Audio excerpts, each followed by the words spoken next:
5. Now on BBC One, Clare Boarding's all dressed up for a memorable day at the races.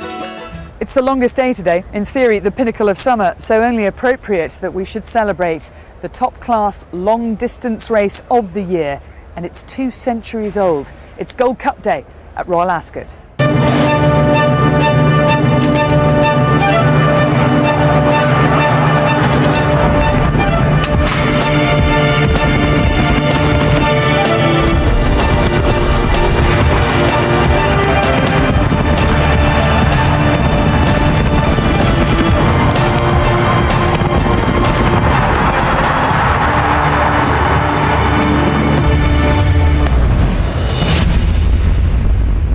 Hello and welcome. Well, this is it. This is the big day. And why does everybody love it so much? Why does it get so much attention? Why do I enjoy it so much? Well, you're watching beautiful animals bred, trained to the minute. They are the top-class performers on a stage that is the best theatre of all. You've got an audience who are so into it, so involved, and they're all dressed up in their finery. They're all looking wonderful. And the best thing of all is that it's a script that has not been written. It is entirely unpredictable. It doesn't matter how much you know or how much you think you know. You still cannot say for certain what is going to happen as this day unfolds. And that is why it holds you in its thrall. But that's just me. What makes the Thursday at Ascot great? What makes Gold Cup Day special? I guess it's fashion and passion. Fantastic hats. Oh, Ladies' Day. 6 well-backed favourites getting beat. What a performance! What will that word be? Dressing up! Champagne. Couture, of course. The men. Women. Looking at all those lovely fillies. Only 2 more days getting up early. The ladies who are ladies. It's when Ascot is packed to the rafters. What makes the Thursday so special? The Gold Cup.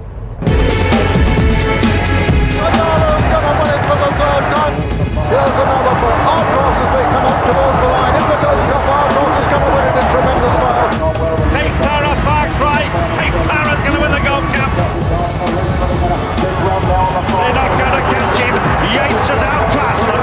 Yeats wins the Ascot Gold Cup.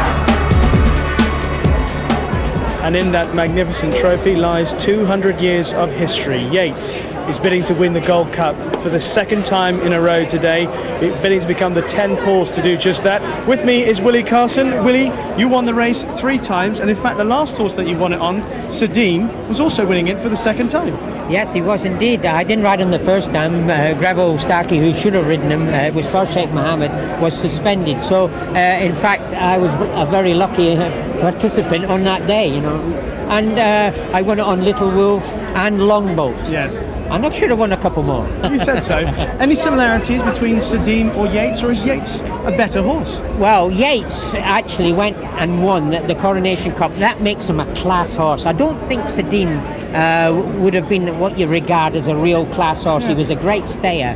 And, of course, Yeats is a very class horse, and he's actually helping the Gold Cup come back to its, prestigious days. Prestigious. That's the word. The Gold Cup, Willie, Yeats is a very short price favourite. Plenty of people at home who wanted to have a bet in the Gold Cup.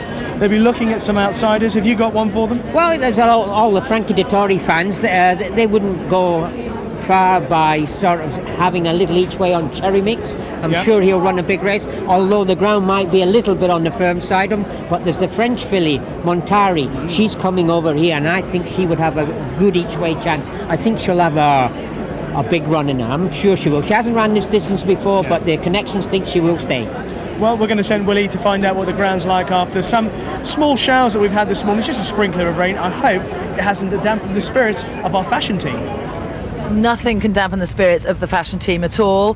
For the female of the species, Ladies' Day is truly, truly the special day when women like angels look sweetly divine. James, that's what was said back in 1823. Today, will we be looking at angels or sweetly atrocities? Divine. I think we might be looking at angels and demons actually today. It's Ladies' Day after all. Come on. But that's because you like looking for the demons. And I can already smell damp feathers, which is most unpleasant. Don't talk about Jodie like that. Oh, how dare you! I'm not the one with the feather.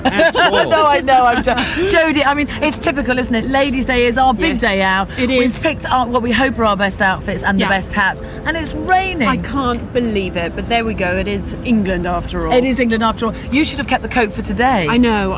Never mind. Today, of course, James, it's all about hats, isn't it? Well, you've saved the best for Ladies' Day, I must say. It's an absolute corker. It's like a sort of William Tell pillbox. Thank you very much. You see, I thought it was a bit severe for Ladies' Day. I wanted something more romantic, but it's just a bit too chilly and a bit too wet. No, I think radical chic in this weather is the wisest. Radical chic. I like radical chic. I like radical chic. Let's take a look at some of the hats that have arrived today, because of course they will be. Well, that looks like a carnival float, frankly. A couple of horses. It really should be in a parade, and certainly not a It is a Royal parade. Ascot. It's Ladies' Day. This lady, I saw her this morning. She looks absolutely Lovely. adorable. Black She's and like white again. Jane Birkin in Evil Under the Sun. Oh, This now. is a terrific coffee shop colours. Works wonderfully against this lady's skin. That's rather fantastic. Well, it looks like a horse's mane. yeah. You can't really see her face. A fuchsia pink shock of feathers there. Feathers. But what will it reveal? Looks like a hat like a drop pie, frankly. And that Pork one's pie. just, well, that's just saying James is on fire supersize me. today. Supersize me, that hat. Make It's it almost bigger. as small as your hat, James. Well, I adore these colours. The great dramatic bow. That's a terrific Ascot hat. Oh gosh, and this looks as though somebody's cracked an egg over this lady's head. With the little Yeti coat, it's a little much. Nice and simple, chic and simple. Nice, yeah. I think Perfect that's for the chic. rain, and I love this hat. That's I love this fantastic. lady's smile. It's wonderful. That's a She's lovely thoroughly shape. enjoying the day. Yeah. Very quickly, there are some bets on today as to what the Queen will be wearing, of course. Today it's the big day. Will she be in beige? Will she be in black and white? We've got 5-4 on cream and beige, 5-1 black and white, and 1,000-1 a baseball cap or a bandana. I mean, honestly. Wouldn't that be a turn up for the Honestly. books if she's in a Honestly. baseball cap? We'll have more from fashion in the rain, but it won't dampen our spirits later on. Well, the latest I've got on the Queen's hat, cream or beige, and that closed at 25-1 on, and that was at 12:30. So a lot of late money from the palace. I don't know. Anyway, let's have a look and see what we've got lined up for you today. All quality once again on the racetrack. But first, we kick off for the clash of two exciting juveniles in Warsaw from Ireland, and Winker Watson, who's believed to be Peter Chappell-Hyam's best.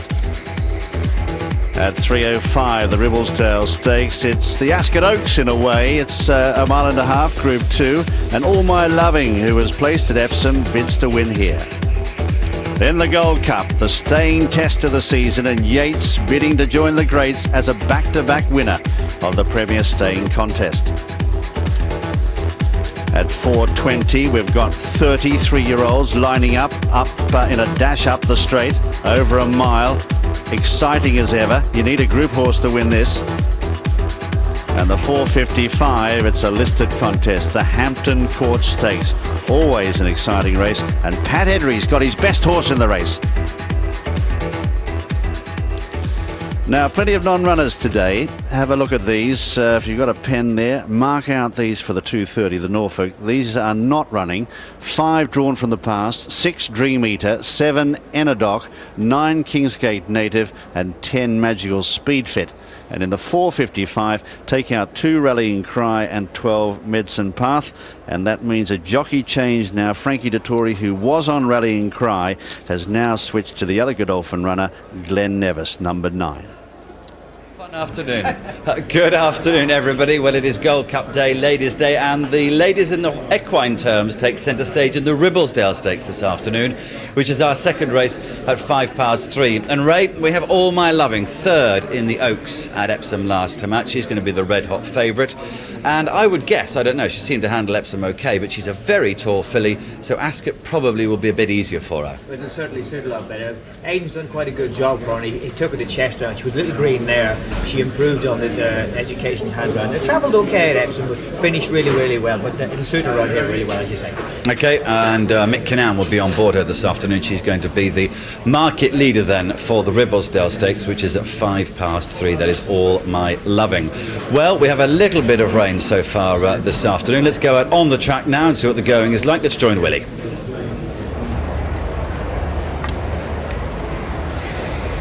Well, Steve, you've been doing ground report all week. What do you think it is today?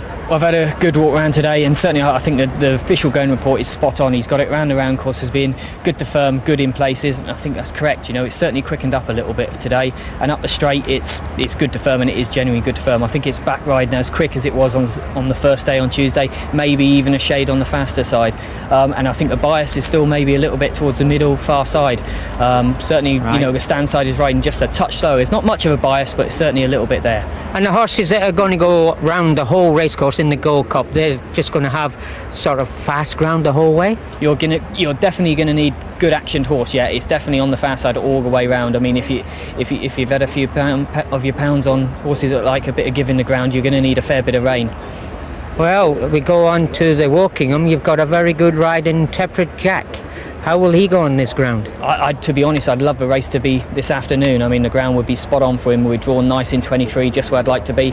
You know, but he does need fast ground. I just hope the rain keeps off. But you know, the track, they're doing a great job. We've had hundreds of horses galloping up here the first 2 days, and it's holding out very well. There's not too many divots. You know, the ground looks very well. So hats off to them. So even if we get a shower of rain, the ground will stay the same, basically. Definitely. I mean, like I say, it's going to take some rain of biblical proportions to alter the ground significantly today. I think you have to stick to horses that like fast ground. Well, there you have the ground report from down at the winning post. We're down on the rails here. It's ladies down. I've got two ladies who are familiar to regular race goes. Pam Sharman of Tote Sport and Kate Miller of Blue Square.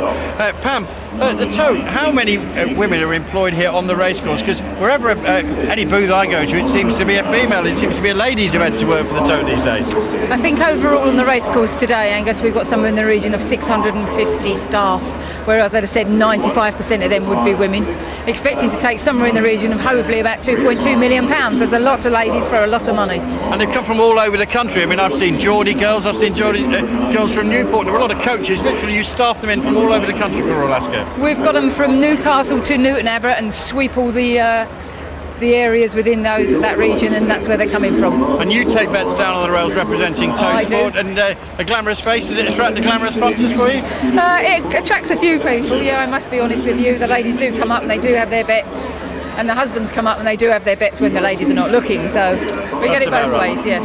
Yeah, Kate, you work for Blue Square and you're sort of in charge of giving journalist prices and everything. It's a predominantly male environment. Have you felt intimidated being a lady? No, not in the slightest. I mean, I'm lucky because my background's meant that I've worked with men for a long time. My father's a bookmaker, so I've worked on course, same as Pam has, so it's familiar territory for me, to be honest with you. And no, I've never really felt intimidated. It's more fun, to be honest with you, and get a bit of crack and a bit of banter. And where have you seen this morning now, the moves in your office this morning? What has been the best backed horse of the day? Plenty of Johnson horses being back today. Colorado Rapid in the Brittania Stakes is quite an interesting mover there. Regal Parade as well, and Players Please, another one. All My Love, and a little bit weak as well in the Ribblesdale Stakes, which is interesting because I know that she's been back with other firms, and Yeats as well seems to be weak in the Gold Cup. And Pam, what about the Tote? I know last year there was a big move for one Badham that won twice at the Royal Meeting, and I see it's running again in the Gold Cup, and an each way opportunity, isn't it? I think that horse will probably haunt us, that Badham. Last race, last day last year, it already run 2 miles, it runs another 2 on the Saturday and gets up on the line. 130,000 a 20, yep, we laid it. You laid it. Well, that's the women's view. I must mention that Badham because Ladbrokes have got a very interesting offer on the Gold Cup today. They're a third the odds a place. Now, I think that it's an amazing race to give a concession like that, and I would imagine that they'll take plenty of trade around the country. So if you're looking to be on each way in the Gold Cup, well, it's a third the odds with Ladbrokes. That's a big concession for them. But what about the market moves? Where are the punters gone? Pam was mentioning Colorado Rapid. That has been a really big move this morning, from 7-1 into 9-2 in our 420 the Britannia, and Eradicate, same stable, also well back with Stan James this morning, 8-1. Everyone saw money for that, into 6-1. There's an interesting one also in the big race, the Britannia.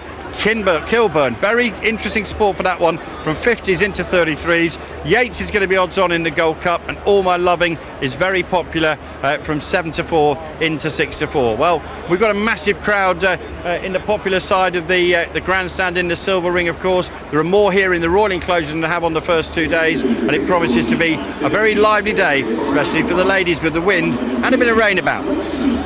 Well, it was pretty lively yesterday for one of our key members of the fashion team, Jodie Kidd. After we went off air, she had rather a special and exciting task to perform, because she was one of the owners of the 5-to-1 shot cliché. Let's find out what happened in the last.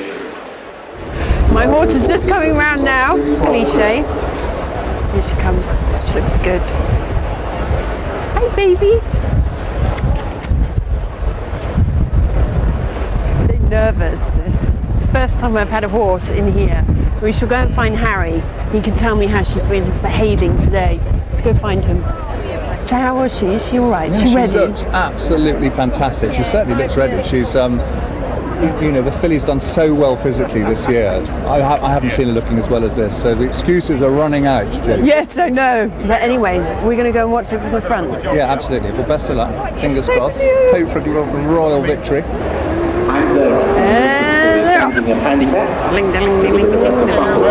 Halfway. So this Gorica being taken on by Cliché. Follow reaches under pressure, then Lady Gloria.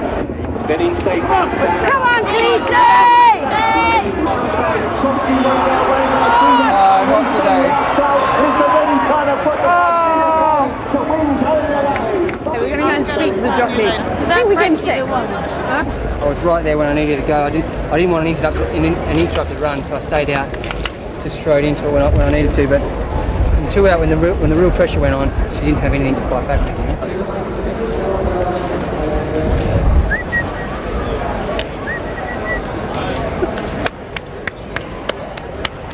Polo pony. Polo pony. And polo actually is your great love, isn't it, Jodie? It is indeed. Actually, hang on, I'm tempted. I've got to use Willie's box. I don't think you need it. I don't think she needs it. She finished 8th in the end. Was it 8? Yes. I know she didn't have a good day, but I mean, it was so wonderful for, you know, someone like myself. I would never have dreamt that I would have had a horse running at Royal Ascot. I mean, it really was very, very special. And I would say the last race was won by Bathsheba at 16-1, owned and bred by Jeff Smith. I know, trained by David Ellsworth. So they had there were big roars as they came. There were huge roars. And you do realise that gap between getting into the places here, and if you're in the first 4 at Royal Ascot, it's such a big thing. Exactly. And finishing with the also-rans, you just feel a bit flat afterwards. A little bit deflated, but you know, they said they were very, very happy with her. Harry was really happy with her. So, you know, and I'm honoured to have a horse racing here. And you're right, one day she could be your polo pony. Yeah. Let's go and find out what we're tipping today. Here's Rishi. Well, Claire, before we go into what we're tipping today, let's have a look back on a day when a couple of us managed to finally find some winners. Manduro was the horse that brought success for both Jim McGrath and Angus Loughran. Elsewhere, Clare and Willie, you both did okay. Satchwell Queen was second. Supacious was a decent 4th. Really good effort from him.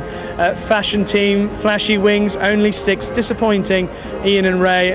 Unfortunately, Montpellier could only finish 13th. So, sadly, only Jim and Angus so far off the mark, but we're going to do better today. Julia, standing by, you've got something for us. I have. The fashion team today are going for Bespoke Boy. Now, we choose by name, but also a little by form. Bespoke Boy came second at the Derby meet on Derby Day, and today Frankie Dettori is on the horse's back.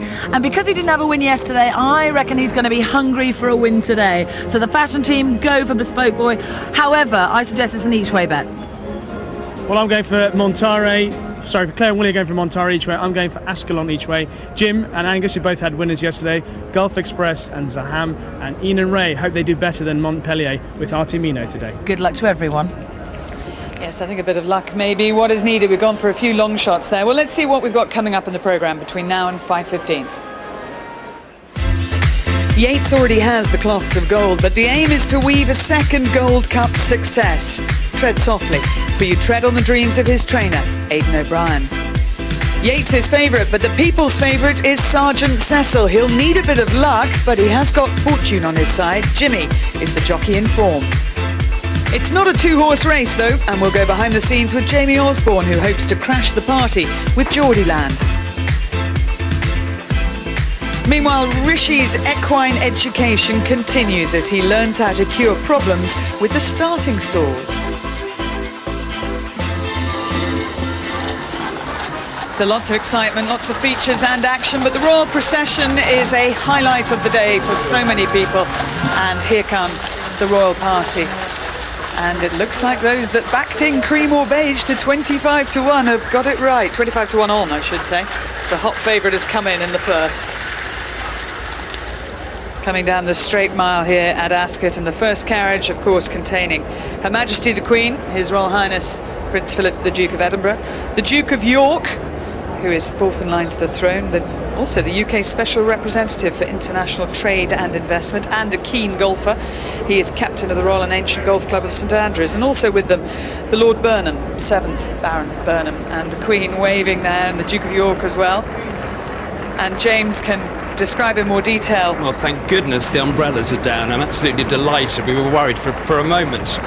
The Queen's wearing another in-house palace design. It's a cream coat with brown and cream spotted buttons, which we can't see because of the MAC, sadly. The dress is crepe, brown and cream spotted, and the hat, designed by Rachel Trevor Morgan, is cream, the favourite, with a brown and white cummerbund. I love that and hat. Trim, and it's really rather chic. In the second carriage, we have the Princess Royal, who carries out more official engagements than any other member of the royal family.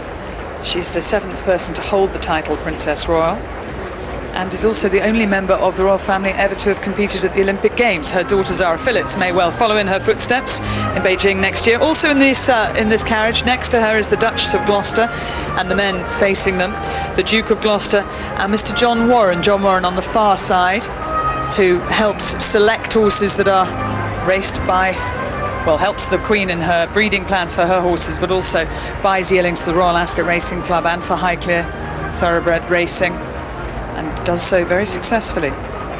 In the third carriage, we have Princess Alexandra, the Honourable Lady Ogilvy.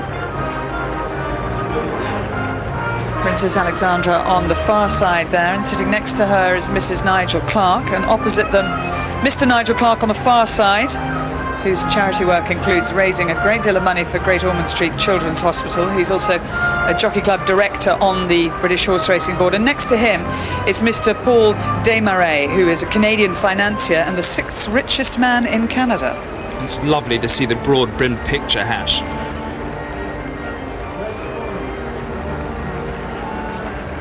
And finally, in the fourth carriage, we have Mr.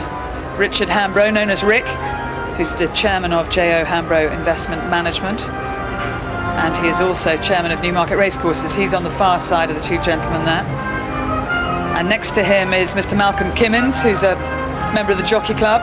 And opposite them, Mary Hambro on the far side, Rick's wife, who is a trainer in her own right, holds a licence, and entered the record books, I think, last year for having one of the longest priced winners ever in the history of gambling and racing. And Mrs. Malcolm Kimmins closest to us in the chocolate brown hat. Well, it's so good to see the champagne colours on a dull day. It really does brighten up the day. And today, they've got very smart Macs. Both Mary Hambro and Mrs. Kimmins have got fantastically smart Macintoshes, and I think that is the clever money has been spent on good rainwear for today. Yes, I think everybody will be wearing Burberry today, the Burberry trench, belted at the waist and short. And there are the crowds awaiting the royal procession, and the showers at the moment have passed into another area, and you can see that there are an awful lot of people there in sundresses hoping that at some point the clouds will clear. But the Duke of Edinburgh and the Queen and the Duke of York being very much into the interaction with the crowd. They're being quite demonstrative. It's lovely that the crowd have come out for them on such a dull day. The Queen and the Duke of Edinburgh have actually been married. Well, it will be in November this year. They will celebrate their 60th anniversary, which is truly incredible. Well, we've been looking back at the Queen's fashion over the years, and today it's the turn of the 90s. Well, the Queen is extremely tailored here. Her colours are brighter now than they were in the 90s. It's lovely to see Diana, Princess of Wales. Absolutely the fashion plate of the Windsors. Look at that beautiful coat, echoing the tailcoat, of course. Oh, and the Queen and cerise as she was in the first overall Ascot this year. See, this is a little more shapeless. You know, the Queen's tailoring has got stricter over the years. And her hats certainly have a little more zip, I think, compared to the 1990s. Very shortly we will hear the band of the Scots Guards with the national anthem, and you can see everybody making sure they've got a position where they can, their cheers can be heard, their photographs can be taken, and their appreciation can reach the destination for which it is intended, which is the Queen herself.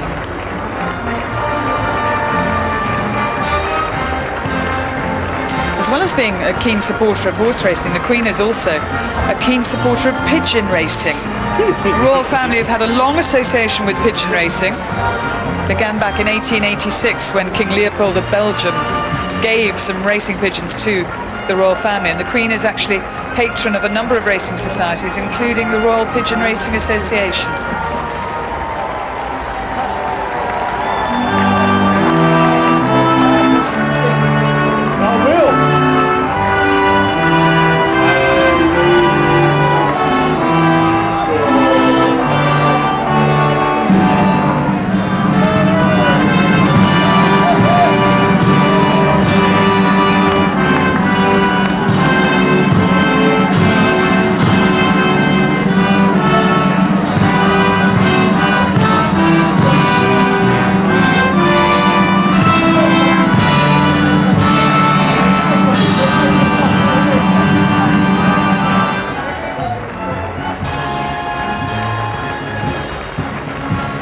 And the Queen will present a trophy today. For the first time this week, she will present the Gold Cup. It's one of only 2 presentations that she makes during Royal Ascot, the other being the Golden Jubilee on Saturday. And actually the Gold Cup itself was started at the suggestion of Queen Charlotte, wife of George III. And she decided it'd be rather fun to have a race for the full circuit. So the first year that it was run, 1807, they ran for just over 2 miles, went a full circuit, and then the following year they decided to up it to 2.5 miles, and its distance has remained the same since then. There's definitely a bigger crowd today, isn't there? I think it's a capacity crowd today. 80,000, I understand. Well, let's hear from some of those members of the crowd. Julia is in amongst them. See the Queen, the first visit of the Queen to Ascot, Royal Ascot, was 1945, so sometime obviously since then. This is where everybody gathers here in the corner of the royal enclosure, and we have visitors from all around the world. Gentlemen, good afternoon. Hello, hello. Where are you from today? Canada. From Canada, and Royal Ascot is a regular for you? 12 years. 12 years, and still excited to see our Queen go by? Absolutely, absolutely. Hello. Hello. Are you having a lovely day? Lovely day. And have you come to this corner particularly to see what's happening? We have indeed. And let's have a look now and see. Of course, we should never have our back to the Queen. And there she is, wearing beige and brown. I do believe that was one of the favourites. Not wearing the baseball cap. It was on offer of odds 1,000 to 1. God save the Queen.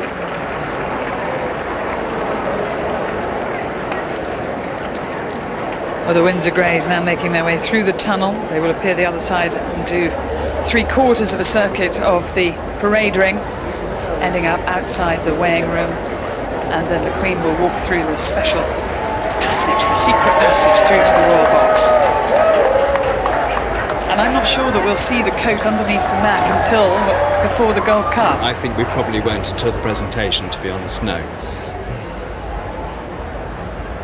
But you assured us that it was... Oh, I assured you it was cream. With chocolate brown spots. Ah. Which is not... I think, see, there was polka dots on offer as well. But that's not polka dots. Polka dots are little tight spots. The polka dots are much tighter. So we wouldn't have got anything if we'd backed polka dots at 40 to 1. No. Well, on a technicality, but the hat, you know, being trimmed with chocolate brown, it's not purely cream. The bookies could have a case there. I think having shortened up the price to 25 to 1 on, they took all the precautions they needed to take.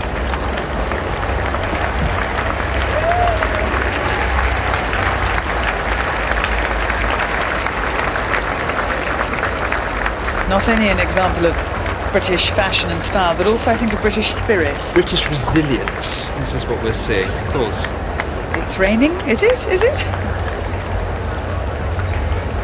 Nobody does a picnic in the rain like the English, you know this bit.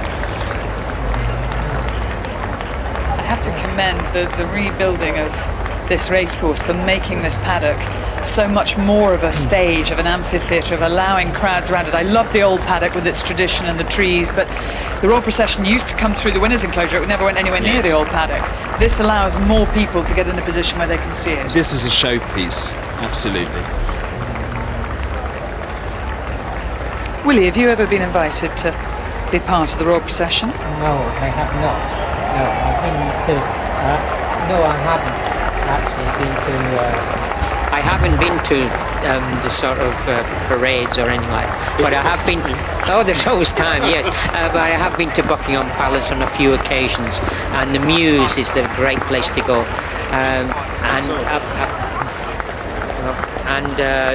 When I went to the Mews, you can see all those carriages and the horses and all the equipment.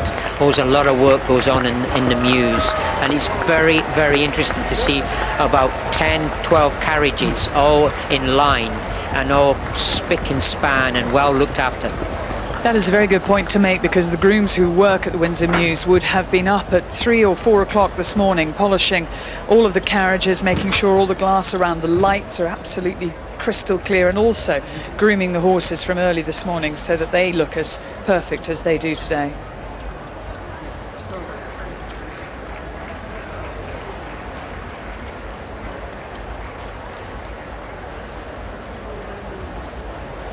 So the royal party descending and will now be on their way to the royal box.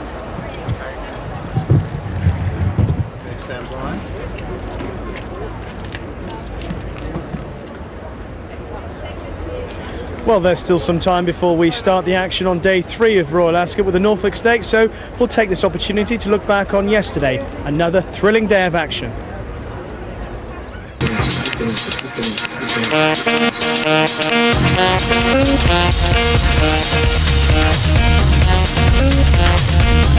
Tarika's gone 2 or 3 in front, has got the jersey sewn up.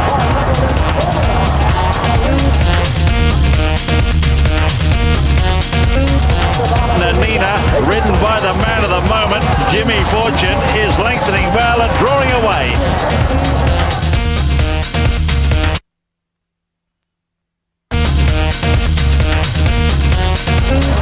Manduro about 3 parts in front. Dylan Thomas is now trying hard to pick him up, but Manduro's home. Manduro wins the Prince of Wales Stakes.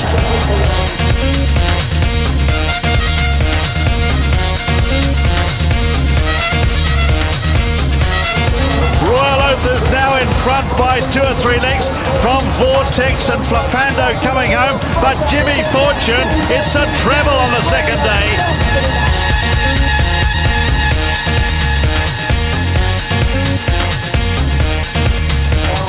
They race up towards the line. Starless Hands in front now, being grabbed by Eltel and the Lone Express. Eltel.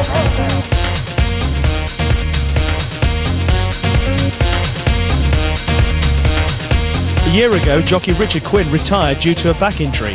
But in an amazing turnaround, he found himself back in the saddle, riding Bathsheba in the closing race on day 2, the Sandringham Handicap. But Salinka has taken it up. Costume is challenging, and Bathsheba on the far side.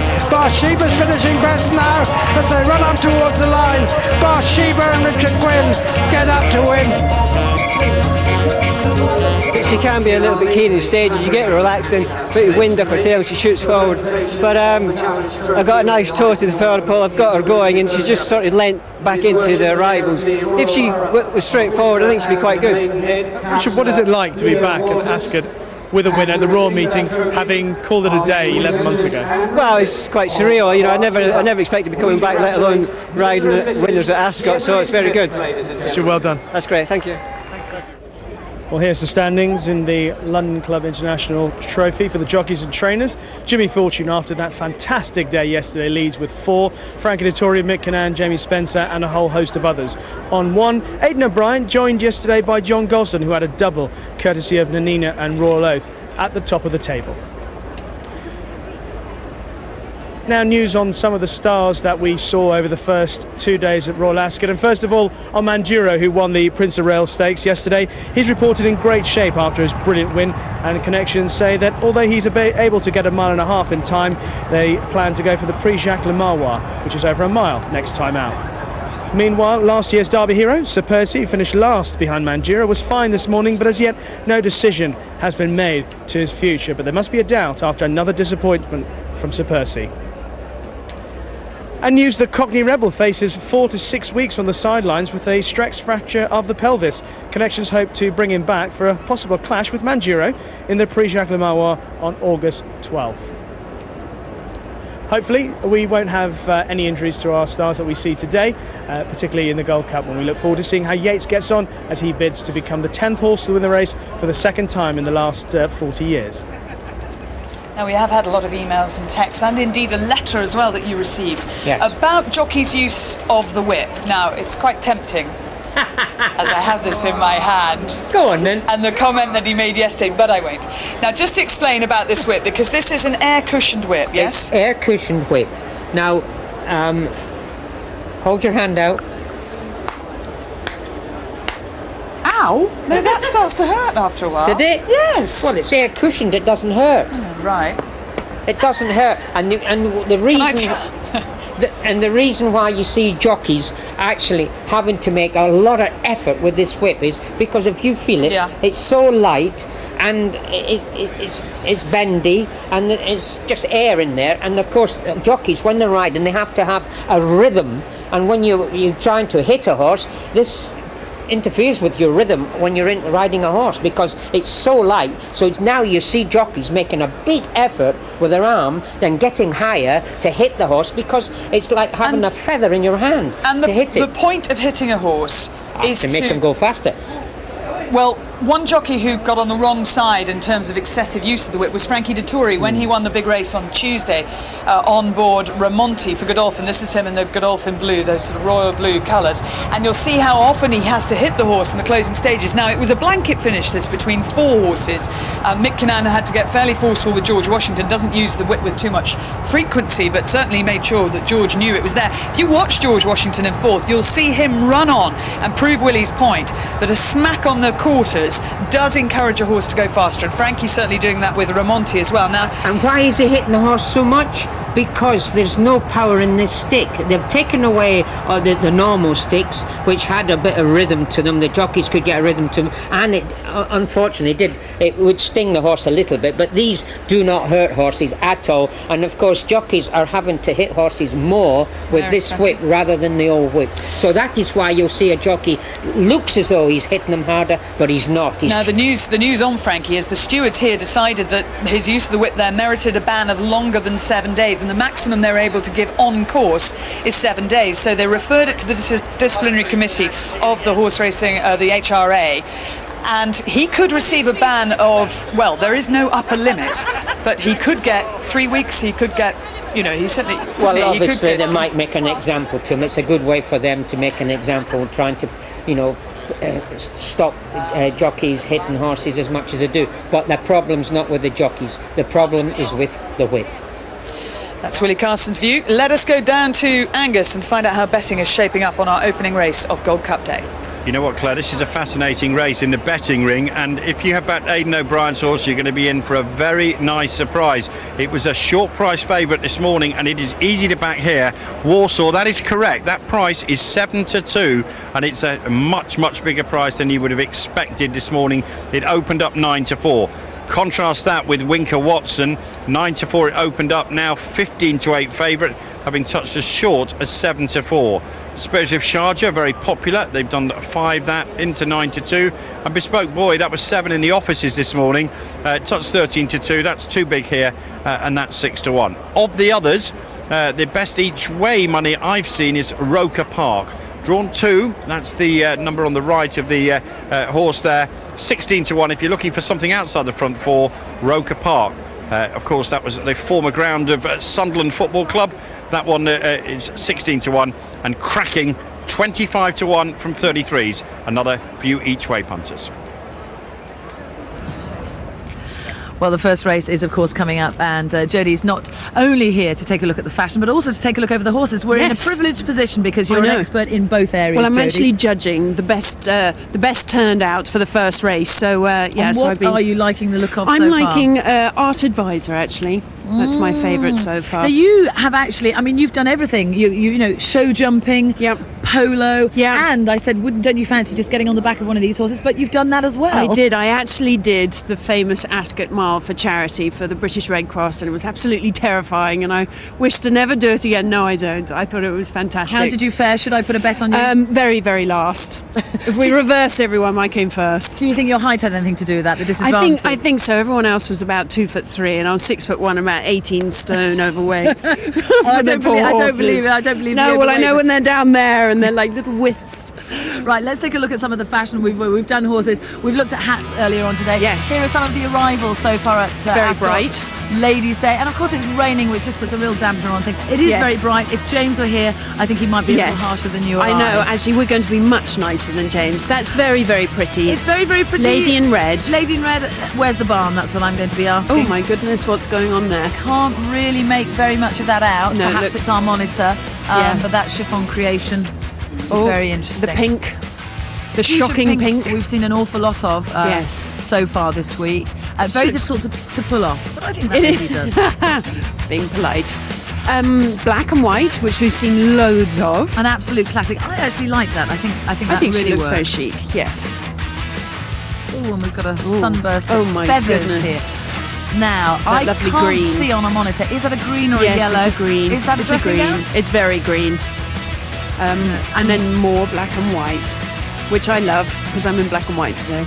No, it's worked. I'm not being cruel, but because you wore your coat yesterday, you've borrowed a coat today. I've actually borrowed a coat today. You see, I think that's great, and I just want everybody to know that Jodie Kidd can do that as well. We can all, always make mistakes. All make Never little mind. mistakes. Never mind. More fashion, more Jodie, more of us later. I'm going to go and judge this way. Right, runners about to come out onto the course for our first. The Norfolk Stakes 5 furlongs, and we've got 5 non-runners here, reducing the field to 11. Let's check the runners. 1 is Art Advisor Seb Sanders, 2 Bespoke Boy Frankie de Tory, 3 is Carlton Hugh Bowman, 4 Cracking Richard Hughes. Take out 5, 6 and 7. Number 8 is Jebel Tara Ryan Moore. Take out 9 and 10. 11 is Roker Park Pat Cosgrave. 12 Silver Guest Darrell Holland. 13 Spirit of Sharjah Karen McAvoy. 14 Strike the Deal Johnny Murtagh. 15 is Warsaw Mick Cannan, and 16 Winker Watson Jimmy Fortune. And it's 7-4 favourite, as you can see there, Winker Watson. If Jimmy Fortune wins this one, it'll be 5 winners for the week. He's already 2-1 on to win the title at Royal Ascot this week, so it would just about make it a 1-horse race. But we'll see how he gets on. I'm with trainer Julia Fielden, who's had just 1 runner before today at the Royal meeting, and that was Kingflyer some time ago, Julia. But now you've got a horse with a serious chance. You've got Spirit of Sharjah, 2 starts, 2 wins. Both times he still looked like he's a bit green, a bit immature, still going to grow up. Yeah, both these wins have been under a minute, which is real good times, and so far he hasn't been off the bridle. So we've just come here for a fighting chance and hope we're there with a chance. The way he's run in his 2 races, it looks as if there's a lot of ability, and it looks as if he's got more to come. I mean, is Karen going to get more out of him today? I hope so. Kieran's spoken to Mick Cannan, who rode him first time, and he's confident, so I just hope that falls through to the horse, and we're there with a chance. I detect a few nerves, Julia. I'm always nervous. Good luck. Listen, hold on to your hat, because I know you've had a few problems with that. Good luck with Spirit of Sharjah in this opening race, but who do you think the main danger is? We've always got to worry about Vincent O'Brien's and Chapel Hyams, so if we can beat them, we'll be with a chance. Julia, thank you. Thanks, Rishi. Thank you. Well, Willie and I had a look at all of these horses in the paddock, and the two that we've picked out on looks are Winker Watson, who's the 15-8 favourite, so not being original in this, he was very impressive in his only start when he won at Newbury, and I must admit I watched him that day and thought, I want to see him next time he runs, and this is where Peter Chapelheim's decided to take him, and he's got such a good record with 2-year-olds at Royal Ascot. He obviously thinks a lot of this horse. Yes, he's a very good trainer of a 2-year-old, and he's also a very good trainer of the thoroughbred. But this guy, he's got size, he's got scope, he had lovely muscled up. He's by Piccolo, a 5 and 6 furlong specialist stallion. He likes the fast ground, all his progeny. This guy, he looks before the event the one to be on. And of course we liked Art Advisor as well, which is number 1. And there he is, just in front there. And just to explain, this one's trained by Howard Johnson. Seb Sanders taking the ride. He's had 2 runs. His win came at Carlisle.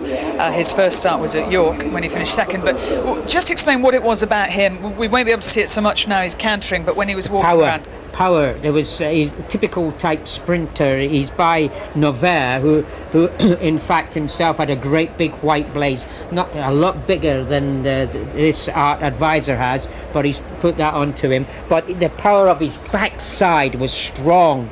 He's not going down. They're not letting him go down to post. He's obviously he's got a cross noseband on. Obviously, he's a horse who likes to get on with things. But you can see there the looseness in the rein. Seb has got that horse really relaxed. I think he's around about 16-1. Here's Angus. Are they coming for Winker Watson? Well, they are, Claire. I mean, it's been a significant move. In the last few moments, they've come for Warsaw. They've got it to a too big a price, and they were backing it. Coral in particular were taking to 7-2. It's into 3-1 now. Spirit of Sharjah, that's very tight, that 9-2. Bespoke Boy is 13-2. Art Advisor is a 16-1 chance, and as I mentioned, there was a bit of support. There's 2 outsiders. We had Cracking. Now, Strike the Deal. Now, that's 25-1. That's solid, but Silver Guest is the one that they backed from 50s into 33s. But it's 15-8. Winker Watson, a hot favourite. 5 of these 2-year-olds are unbeaten. One of them is this number 15, Warsaw, the raider from Aiden O'Brien's, who has won both of his starts so far. At the Curragh over 5 furlongs and also over 6 furlongs at Leopardstown. I think, Ray, from what you were saying to me a second ago, you thought Winker Watson was the best looking of them, but only just over this horse Warsaw. Only just, yeah. I mean, as a bunch of 2-year-olds, I mean, you're very hard to pick out the best. They're all fantastic looking horses in the paddock. And this is the second favourite here, Warsaw. This was dropped good performance this day because it was 1-6 furlongs first start, then dropped down to 5 furlongs. Owned by the company and won well. Nice horse, very nice horse. There he is, second favourite. Mick Kinnan rides him, although he has eased a little bit in the betting. Frankie is riding Bespoke Boy, number 2. The orange and white colours there for Patrick Haslam. Second last time behind Declaration of War at Epsom, although Declaration of War didn't do much for that form here on Tuesday. No, but he ran well. I mean, this was a very nice little horse. A ready winner up at Ripon. And got slightly interfered with on the turn at Epsom, and just the winner just sneaked up and got him late on there. He's going to run a good. He's a good, fat, honest 2-year-old. He won't be far away. He's going to go forward into store number 15. There is Cracking, is ridden by Richard Hughes. He's a 25-1 chance, trained by Richard Hannon. 2 wins, both on fast ground, Brighton and Chester, which means he is a very speedy 2-year-old. Yes, but he's held by Bespoke Boy on the Epsom running. Got a little loud pace, started to run on, but still held by the Pat Haslam horse. There is a Silver Guest, who's number 12, Darrell Holland, in the white and blue. He's been beaten in all 4 of his runs, although, to be honest, as you can see from the form figures, 2-2, 3-2, he's done nothing wrong. He does have a few lengths to make up on Warsaw, though. He does. He's running some very, very talented, against some very talented 2-year-olds, but he is held by the O'Brien horse. So, but he will run a nice race. We've got a very competitive 2-year-old race here. Well, Silver Guest has been backed from 50-1 into 33-1. 2-1 the field now. Winker Watson going back out to 2-1. It's a well-backed favourite, this, though. Warsaw is 3-1 and 14-1 Art Advisor in the last few minutes. Good support for that one. Here's Roker Park, number 11, trained by Carl Burke. Won his only start, which was at Ripon, by a couple of lengths, a 16-1 chance, but like loads of these, you know, we've only seen him once. He could be a lot better than he's shown so far. Won very, very nicely, and a very nice horse in the paddock too. Another horse, good big strapping 2-year-old, was quite keen on the way to the start with Pat Cosgrove. There's Jimmy Fortune already into stall number 16 on the favourite for this, Winker Watson. You did really like this too, right? Yeah, he's a fantastic looking horse walking around. A great big stride on him. When he won at Newbury, he was just slightly slowly away at Newbury, so he wanted to be out the traps a little bit quicker today. But he was soon on the bridle at Newbury and travelled like the winner from about halfway. 25 to 1 is the price for Strike the Deal, trained by Jerry Minnesida, who doesn't bring them here for no good reason. Not particularly. He won it was an ordinary sort of race down at Linkfield the other day. He's got to step up on that a little bit to figure here. Last few going, and he might be the last one. Here's Jim. Thanks, Barty. Yes, this one a winner at Lingfield, but he did it quite well when he won. Didn't beat a great deal. They're ready for the Norfolk, and they're racing. On the near side, Art Advisor first to begin. Out in the centre, hard ridden early is Jebel Tara to be up there, and Strike the Deal is also showing plenty of dash as they settle. Further back is Cracking Green Jacket on the near side. And then over on the far side, Bespoke Boy not that far off the lead, and they're stretched right across the track here, but all the time heading towards the far side rail. Strike the Deal is the leader from Art Advisor, and then in third is Bespoke Boy, followed by Warsaw being scrubbed up. They're followed by Roker Park on the near side, and further back in the field, Winker Watson now starting to make ground over on the far rail as they race up with a furlong and a half left to go. Winker Watson races to them quickly, joins Bespoke Boy and also Strike the Deal. Art Advisor coming back into it. He's hanging badly, Winker Watson. He's being grabbed again by Art Advisor, Strike the Deal. Now he's on a straight course. Flashing home is Spirit of Sharjah, but Winker Watson has, despite his erratic course, has won it. Photo second between Spirit of Sharjah and also Art Advisor. Behind them is further back in the field Silver Guest, and they were followed by Strike the Deal. Carlton behind them. Cracking was last to finish. Warsaw second last. Winker Watson's won it. Number 16, Winker Watson, ridden by Jimmy Fortune, is the winner, but he did take a very erratic course. He gets up to win here. Photo second, and this is between Spirit of Sharjah, the near side, and Art Advisor, the far side. Nothing in that, absolutely nothing in that. We'll leave that to the judge. Silver Guest was fourth, Strike the Deal fifth, Carlton sixth. Then on the near side, Roker Park is seventh. Further back then, Bespoke Boy is eighth. Then Jebel Tara ninth. 10th was Warsaw. Ran a shocker. Was under pressure a long way from home, and then a gap to Cracking, who's somewhere behind the second last horse. The winner, though, here is the photo for second. Second is number 1, Art Advisor. Third is number 13, Spirit of Sharjah, and fourth is Silver Guest. The winner is Winker Watson, though, owned by the comic strip heroes and Mrs. J.D. Trotter, trained by Peter Chappell Hyam, and ridden by Jimmy Fortune, his 5th winner of the week. And he is making this a one-horse race for the London Clubs Trophy for the Champion Jockey of the Week. Second is number 1, Art Advisor, Seb Sanders. Third is number 13, Spirit of Sharjah, Karen McAvoy. And fourth, number 12, Silver Guest, Darrell Holland. Well, here is the stewards' room. I suspect we may hear the klaxon go because of that interference at crucial stages. They're looking at the head-on. That's what we're going to do now. If he keeps the race, this would be the 3rd time that Peter Chappell Hyam has won the Norfolk. He did it with Dutch Art last year, and he also did it with Turtle Island back in 1993. Winker Watson on the left of the picture, and he's drifting across the field. Now, the key thing here is, what does Jimmy Fortune do to stop him? He doesn't do too much. He hasn't interfered with anything yet. He hasn't interfered with anything. And he's corrected him there before he's touched anything. He corrected him, put his stick down, corrected him, and then started again. And he interfered with nobody. In fact, go and collect your money. Yep. They may not even look into it, to be honest. He hasn't touched anything. He hasn't interfered with anything. But the horse was definitely tiring slightly under pressure and hanging because of it. He only threatened to come across and interfere, but he didn't do any interference whatsoever. There, you can see it there. That's just when it happens. He's actually That's gone Frankie for the horse. Tory behind him, who doesn't stop riding. There just looked to be a fraction of a stop from Ryan Moore on Jebel Tara, but I don't think it would have. No, there's no contact whatsoever. There won't even be an inquiry. So Winker Watson gives Jimmy Fortune his 5th winner of the week and continues Peter Chapel-Hyam's excellent record in 2-year-old races at Royal Ascot. If you've backed Mr. Fortune for champion jockey, go and collect your money, because the bookies will have to start paying out now after 5 winners. And our 2 paddock picks, Winker Watson and Art Advisor. I mean, Art Advisor was giving him the most to do. We've done well, haven't we? Can we give ourselves a pat on the back for that? We better retire while we're ahead, I think. Distances there were a length and a quarter and a short head. Time 1 minute 0.83 of a second, so that's 60.83, and that is 0.43 of a second slower than Racing Post standard.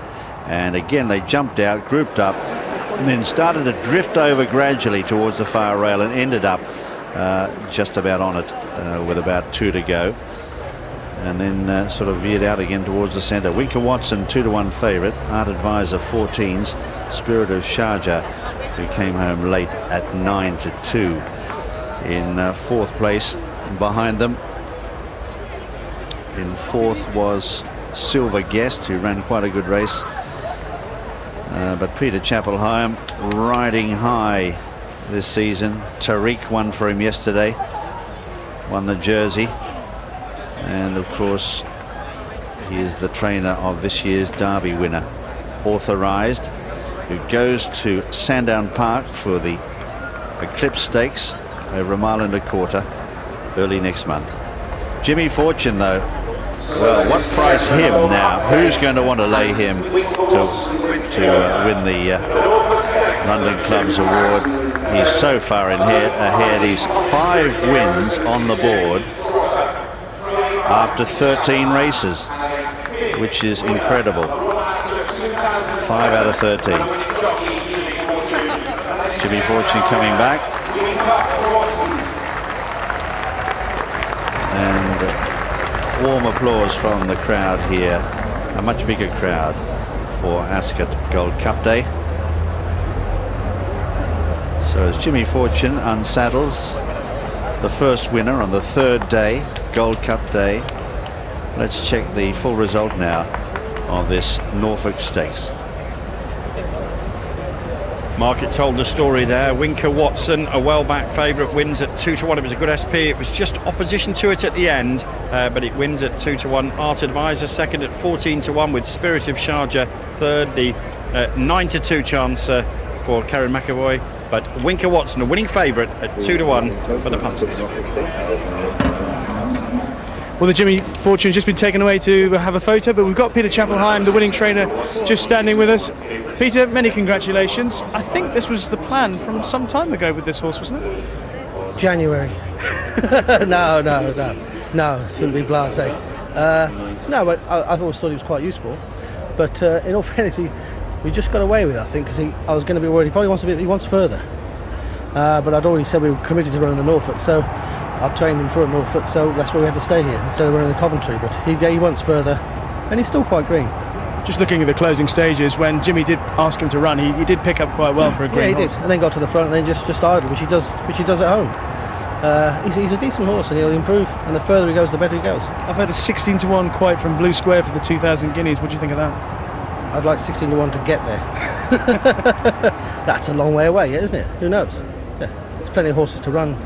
I'm sure Aiden will have a few says yet, but and other people too. So, God, well, it'll be just one today. That's all. That was the first plan, and onwards and upwards. Peter, congratulations. Thanks very much. Cheers. Thank you.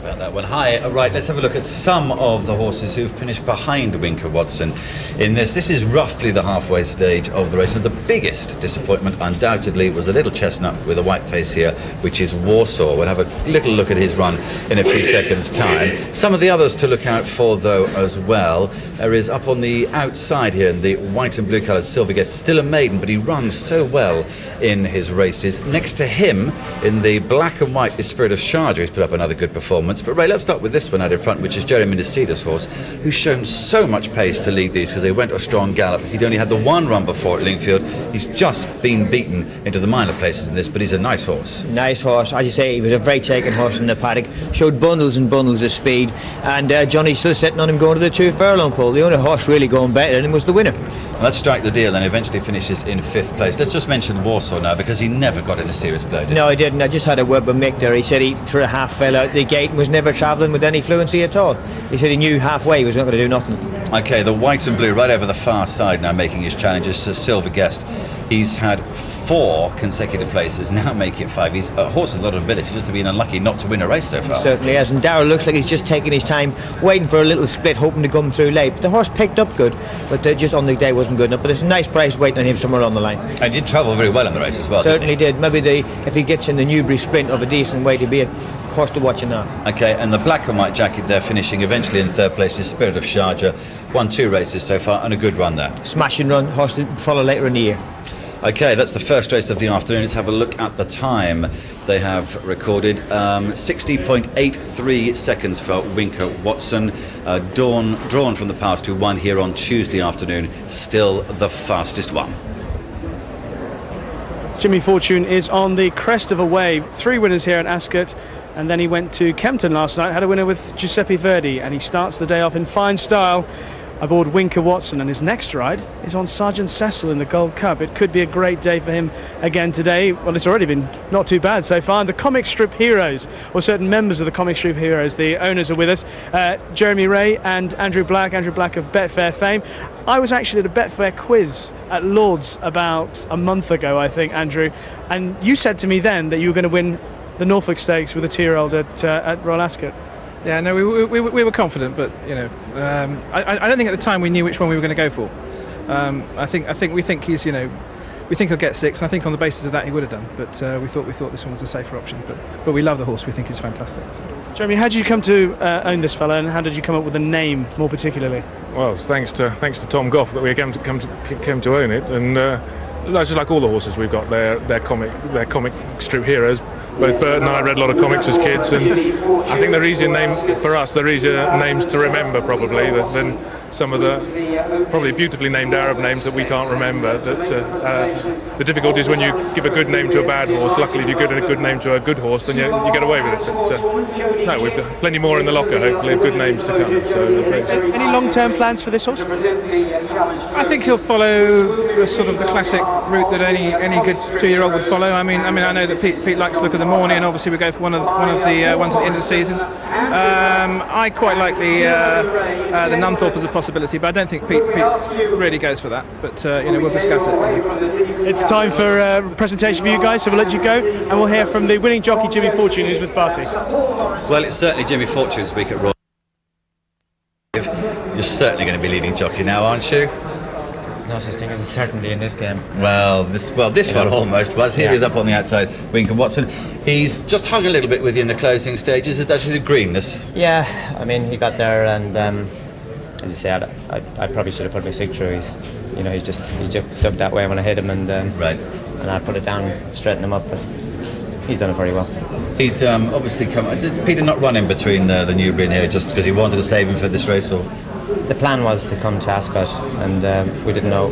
Peter didn't know whether he was going to go for this race or the Coventry, and he's choose this race. But to me and Peter, we think he's going to be better over 6. So. Right, so 6 furlongs for him next time.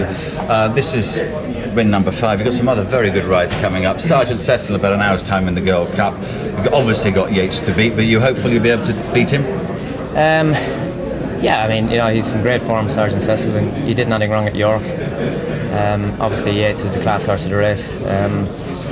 We'll be dropping out and we'll be fiddling our way through them, so you need a certain bit of luck and running as well. So, hopefully if things go our way, we have a big chance. Okay, well, the way things are going, Lucano tomorrow as well in the King over the 7th, he was 4th in the Derby. He must have an excellent chance for you, shouldn't he? Yeah, he's a lovely horse. He's done nothing but progress, and his run in the Derby was a superb run, so if he runs up to that, he won't be far away. Okay, well, we're only halfway through the week. You've ridden 5 winners already. Double figures? No, I'm only joking. Thanks very much. Thank you. We'll start looking up the record actually for a jockey at Royal Ascot. Jodie Kidd made the presentation to Paul Morrison, Andrew Black and Jeremy Ray, the very proud owners of Winker Watson. And moving on to our next race, which is the Ribblesdale. This includes a horse called Lost in Wonder, owned by Her Majesty the Queen, who has removed her mackintosh and is making her way down to the pre-parade ring to see her filly saddled. And there she is live in the saddling boxes. We were explaining earlier that the Queen, when she has runners at Ascot, actually has a private yard that is used. So there's her trainer, Sir Michael Stout, with a good bow and a very shiny looking hat.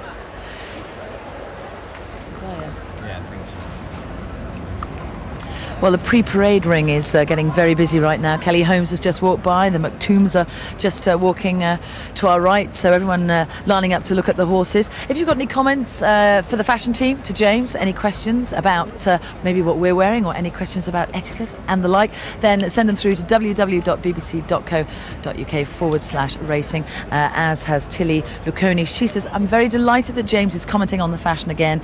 He has a super eye for line and is able to discern between the superbly elegant and the very smart. You see, there is a difference between the superbly elegant and the very smart, James. It's lovely being mentioned in dispatches, and you, I can tell you now. Can spot it. Now, of course, this is the 200th year of the Gold Cup, so what better way to celebrate the fine horses and the fine ladies than to have a fine dress designed for that very occasion. This is Isabel Christensen, designer, of course, to the stars. A regular to Ascot indeed, Isabel. Absolutely. I and love Ascot. A favourite for us all, isn't it? Absolutely. Now, you had a very special undertaking this year. You've designed two very special dresses. We've got pictures of those. Talk us through the inspiration and how you came about to be creating these. Well, one of them is this one is a little dress which I called Little Naughty But Nice. It is little. It's nice. And this one is kind of a yummy couture dress. A yummy couture dress. 50s prom. It's beautiful. Very, very much so. The beaded and bone bodies and the big skirt, just very glamorous. Now, what I want to know is, as a designer who dresses so superbly herself, how do you know what to keep for yourself and what to let your clients have? Oh, you never know. Is it a last-minute thing? Definitely, it's always a last-minute thing. Today, actually, I thought yesterday I was so hot that I wore a suit, and today I thought I'd wear a dress, and today I'm freezing, so there you go. That's the way it goes on Ladies' Day. You know that. That's always the way. But it is a wonderful creation. You know, I bet the other ladies would say, where do I go to surrender? They probably put their hands up when you're in the enclosure. I love the Valkyrie hat. Well, I must say the hat is designed by Louis Marriott. Swarovski crystal. Yes. Very beautiful. A nice creation with pheasant feathers. Very lovely. Angelic. Thank you. Now, Isabel, we're going to take a look. James, he has a very sartorial eye for elegance, and we send him off every morning into the Royal Enclosure like where he chats to some of the best dressed and some of the worst dressed ladies, we must say. Okay. Let's take a look at what he found, and we'll discuss afterwards.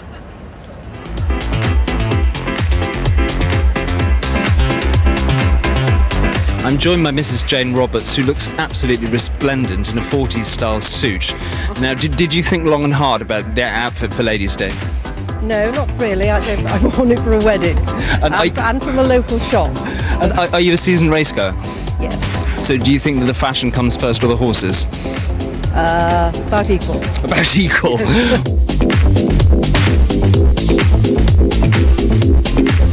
I'm joined by Mrs. Charles Berry, who I must say looks absolutely terrific today. I think the pale colours for Ladies' Day are really appropriate.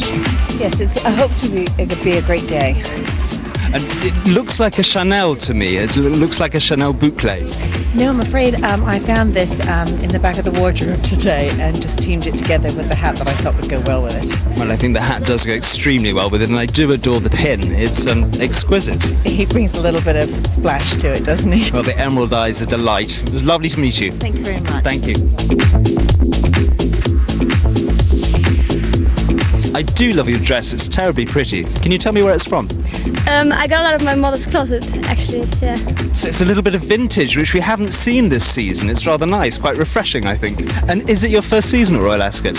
Yeah, I've never been here before. I didn't really know what to expect. I thought I was a bit overdressed, but I look around and I see that everybody's just as overdressed as I am. I think you're extremely underdressed, actually. It's really rather nice.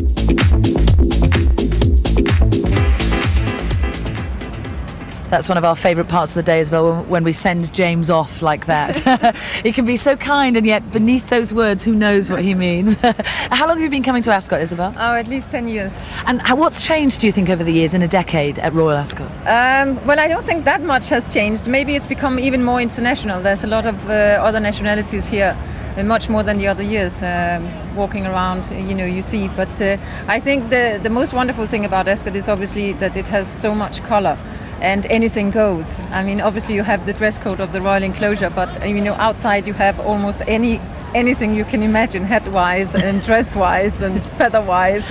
It must be very difficult, knowing what to choose to go for. Do you go for impact and outrageousness, or do you stick with the dress code? Well, I think it depends what you're doing on which day, obviously. It's always good to stick to the dress code, because I think it's nice when you keep the traditions, that you follow the dress code and you stick to that, because that is Absolutely. What Royal Ascot is about. Absolutely. But I think the other side is very fun too. I mean, I remember some of the first years coming here, seeing Mrs. Schilling sitting in her wheelchair, still with her enormous hat.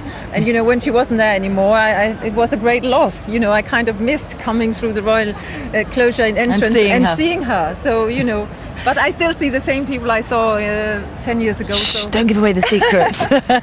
Isabel, thank you very much for chatting to us. More from fashion later on.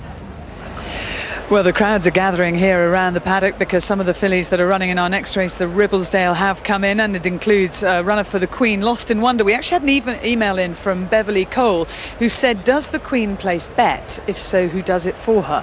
Well, no, we don't think she does actually have a bet, but they do quite often in the Royal Box have a sweepstake, and I'm sure they'll have done that for the Gold Cup. Some of the more extravagantly dressed women are here in the paddock, and we have the bright silks of the jockeys. We also have some very bright silk here, and I'm not sure if this lady is an owner. We will find out later on.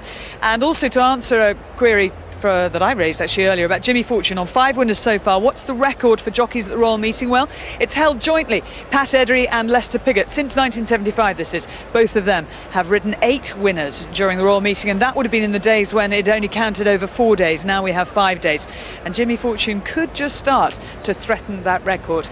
Well, he has a good ride on Sergeant Cecil in the Gold Cup, which is our feature race today. The hot favourite though is Yeats, but we're going to hear from a man who doesn't think it's just about them.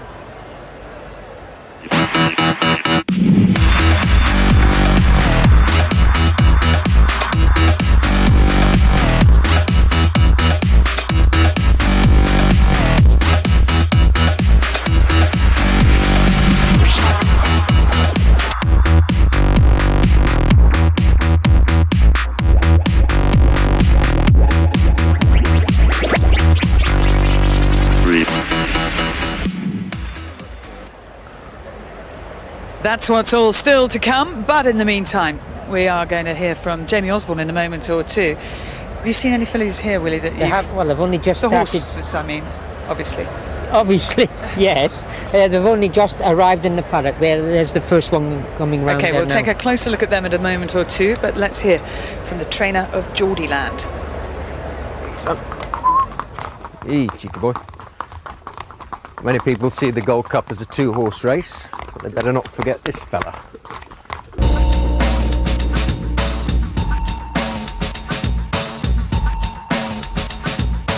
Way go!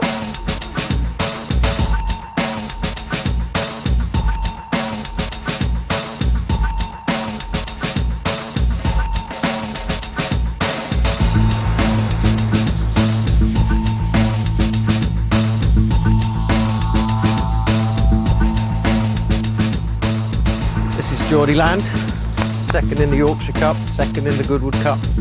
Very hopeful that he can go one better at Ascot.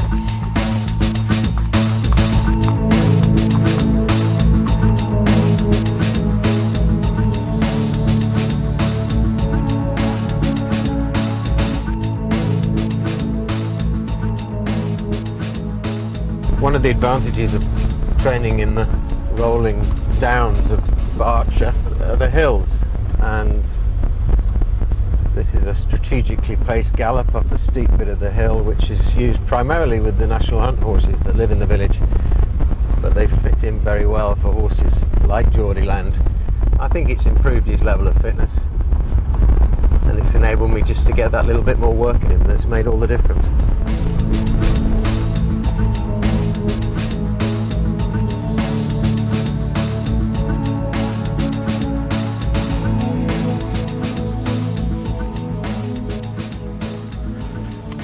We took him to the Melbourne Cup thinking that he'd have a chance of winning that. He seemed to fit the profile of past Melbourne Cup winners. Unfortunately, the worst thing happened. He broke a blood vessel, finished well out of the money. So from that point on, he's just been high risk. So we do everything we can to try and negate that happening again, part of which is that he no longer lives in a stable. He has his own little field and a tin shed, which he unfortunately, when it's raining, he doesn't like the noise on the roof, so he doesn't go in it. So it's a bit of a waste of money, the tin shed. I think I've only ever seen him in it once. And he lives in this field, which is next door to Carl Llewellyn's yard there. And I threaten him that if he doesn't keep running well, he's going to go next door and have to jump hurdles for a living. The combination of living outside and working up the National Hunt Horses gallops, doing that sort of work has just kept him right. If I had to go back to working on the flatter gallop, I think there's a chance that we could leave him a little bit underdone. I think the Yorkshire Cup this year was the first time we really had the horse right and we had him properly fit. And I think we learnt more about him on that occasion than I've learnt in any of his previous races for us. And he doesn't do a stroke when he hits the front. And I think he needs to be the last to challenge. And I think it's very important that we ride him to plonk his nose on the line. It's going to be difficult. It's the brave man's route. I think we've got the right man on board in Jamie Spencer to do that job. And if we can get there on the bridle at the furlong pole and there's Yeats and Sergeant Cecil in front of us, there'll be a great target for him to shoot at.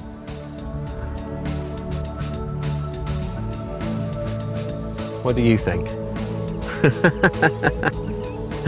Show off. Isn't that lovely? That's Jordyland, who runs in the Gold Cup later on. You won't see him appearing onto the scene until very late in the race. But Willie and I have been having a look at these fillies, and the two that we really like, this one here, number 12, this is Silkwood, trained by Michael Jarvis, Philip Robinson on board, and she is just lovely. She's quite long, isn't she? She's a long filly. She's good shape, really, and she's got plenty of length about her, plenty of room in between for galloping. Yeah, but look at this filly here, this French filly. Just behind her, just behind Silkwood, if you drop back, you will see number 2, who's called Baroness Richter, and she's come over from France. She is a really, really lovely filly. She holds her head high. Isn't she proud? Typical Paris lady type, isn't she? And bear in mind that this race has a habit of springing surprises. The filly that won it last year, Mon Etoile, was a 22-1 or 25-1 shot. Filly the year before that of John Dunlop's, I think, Thatcher Far or something. That was a 22-1. Baroness Richter's a big price. Well, those are their two picks there. I would think there'd be good each way bets in this race. But normally you get the good fillies who are running the Oaks. They're a bit tired when they come in. It's only 2 weeks later, and normally, as you can see in the last 20 years, the prices of the horses that win this race are always big prices, 20-1, 100-8. And normally it's because the good fillies are just getting a little bit over the top. They need freshening up, and it's a little bit quick after all the exertions of running in these Group 1s. A Group 1 race takes a lot out of a horse. Well, let's have a look at the field for this Ribblesdale. All My Lovin' is number 1, Mick Canan in the saddle, Baroness Richter, Christophe Lemaire, Cosmodrome, Frankie Dettori, Delvina, Jamie Spencer. She's really run a race in the Oaks at Epsom. Fascinating Rhythm is Seb Sanders, leading jockey at the moment on 74. Hanging On is Ted Durkin, wearing a red distinguishing cap. Lost in Wonder in the royal jacket, Ryan Moore. Lost in Wonder is visored for the first time. Majun's Song is Jean-Pierre Guillambert. Marceline, first set of Peter Harris's colours, Adam Kirby in the saddle. Party is Richard Hughes. Shorthand, Karen McAvoy. And Silkwood, Philip Robinson. They're the 12 runners for the Ribblesdale Stakes, Group 2, over a mile and a half. Well, it's quite a lively market down here, with All My Loving, the 2-1 favourite, having opened up at 6-4, gone completely the other way than it did this morning when it was backed in from 7-4 into 6-4. Silkwood is very strong. 1 or 2 Shrewdies are on that one, 5-1 into 4-1. Good solid support for Silkwood.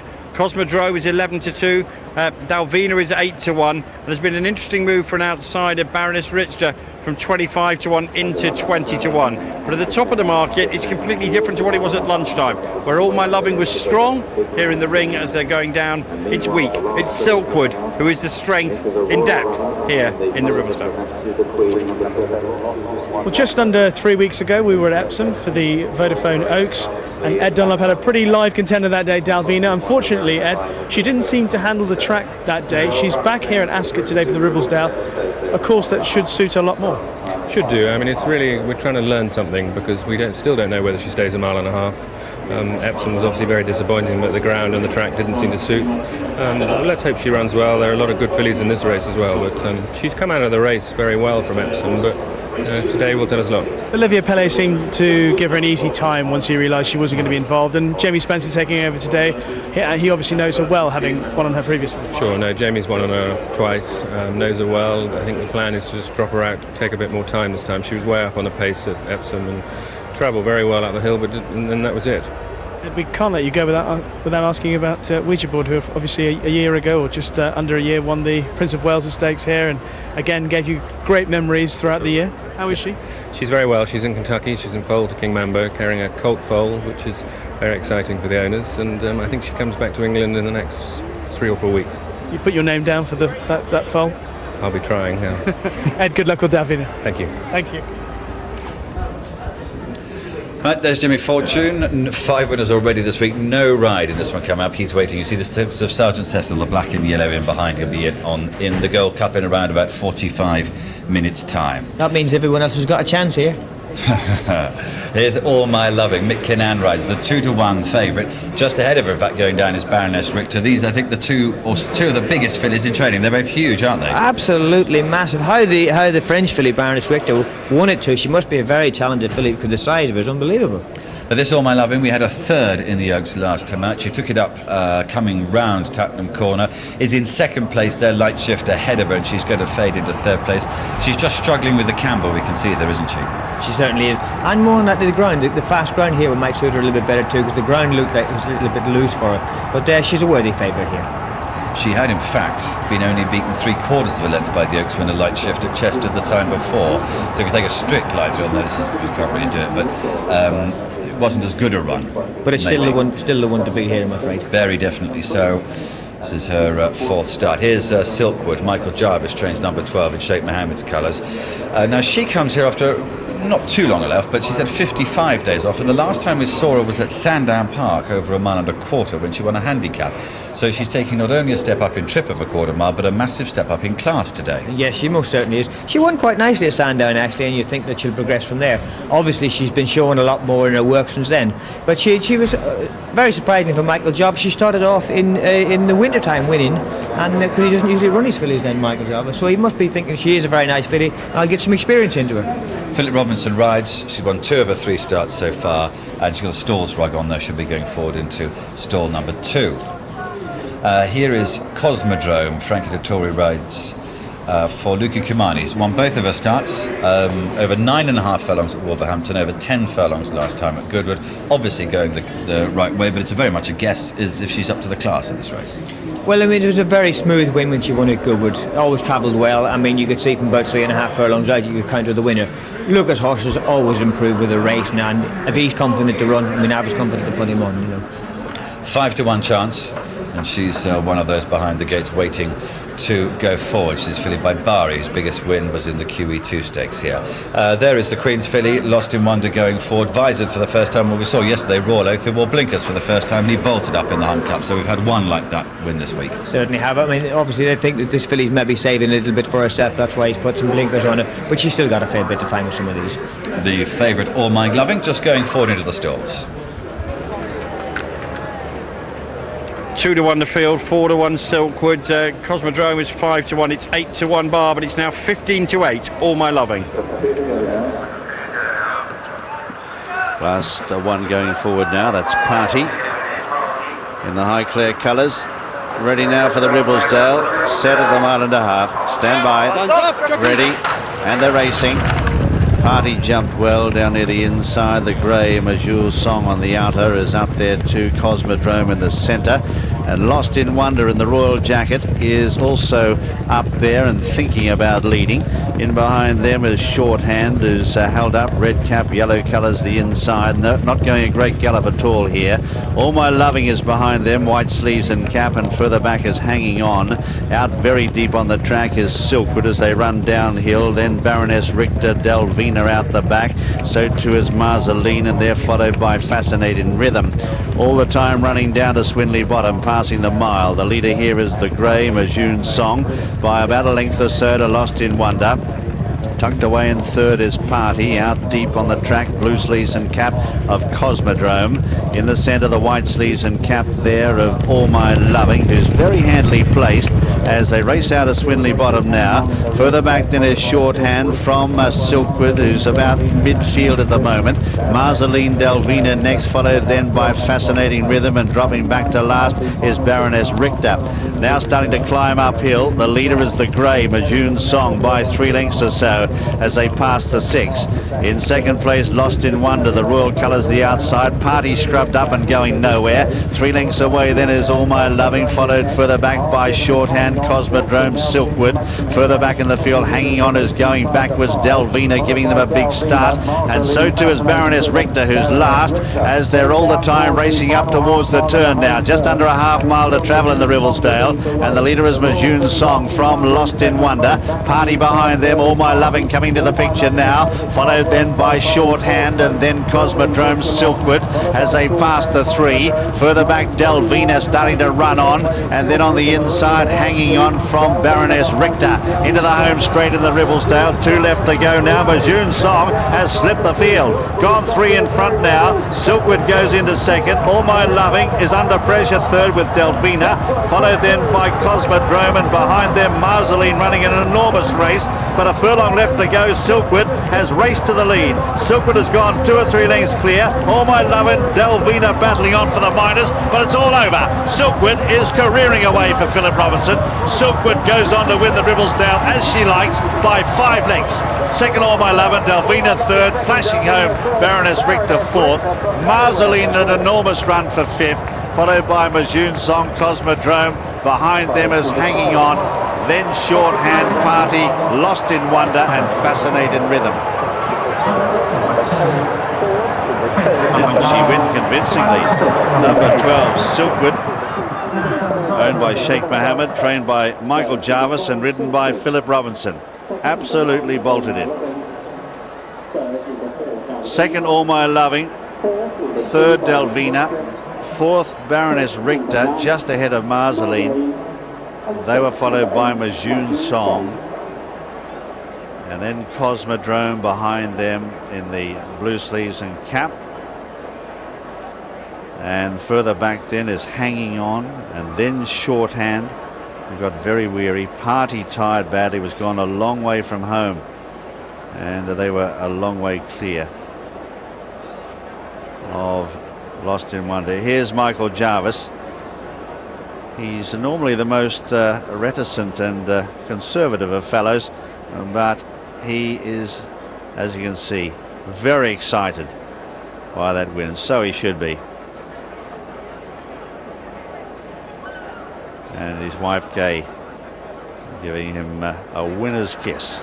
After that, Silkwood, the 4-1 winner, and Philip Robinson is the winning jockey. 2:30.23 is the time, and the distances are 5 lengths official, 1 1/4, and the time 2:30.23, and that, comparing to Racing Post standard, is 0.23 of a second slower than Racing Post standard. And considering they went with no gallop at all for the first 2.5 furlongs, that's they've come home pretty quick.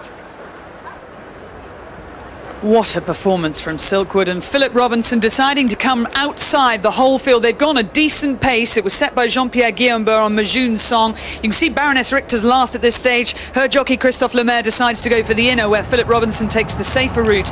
On Silkwood, All My Loving, who is off the bridle a long way from home, has done very well to keep going for Mick Kinnan and take second place. But this is a great performance from Silkwood. She's by Sing Spiel, who's one of Sheikh Mohammed's favourite horses, and a first win of the week for Philip Robinson and Michael Jarvis. Yes, Sing Spiel is doing very well now. You can see this filly there. She's had an easy career up to now. She started on the all-weather at Wolverhampton, and then she's only been beaten once. I think that was at Sandown. Then she won her other race, and she's come here a fresh filly, where the second filly, who ran third in the Oaks, was a little bit tired, and she ran it that way. You said that the race was running a good pace, Claire. Well, from halfway. From halfway, yeah. But they went very steady. There was very much a reluctant leader to begin with. But there's Philip Robinson using. You can see that stick there flapping around there. No weight in it at all. It's not.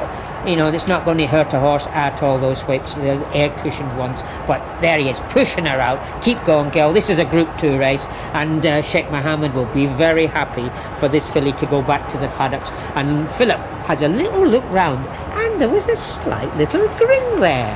Well, there would be if you're winning that easy. You see the grin?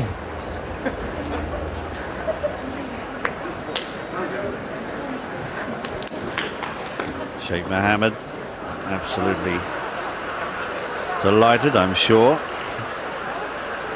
Princess Haya Jordan, his wife, on the left. John Ferguson, manager of Dali, and their interests on the right. And this is a filly who's really been taken along quietly by Michael Jarvis. A winner at Wolverhampton of her maiden, and then a second at Kempton in the all-weather there, a mile and a quarter.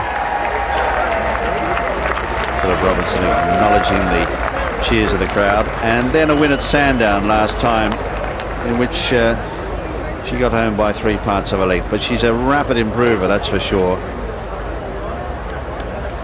And she's from the same family as that great miler, Miesk.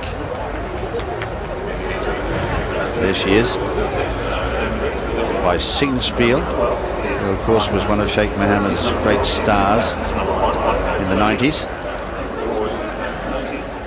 And she's a very, very progressive filly. She was very wide, wasn't she, coming around the turn, yet no filly has finished better. She's won by 5 lengths, and let's check the full details and SPs on the Ribblesdale. Highlighted before, the market strength was in the second favourite, Silkwood, who returned 4-1. Market told you it was fancied, and it did it really nicely at 5-1 into 4-1, returning to 4-1 second favourite. All My Loving, a fascinating story in the market here.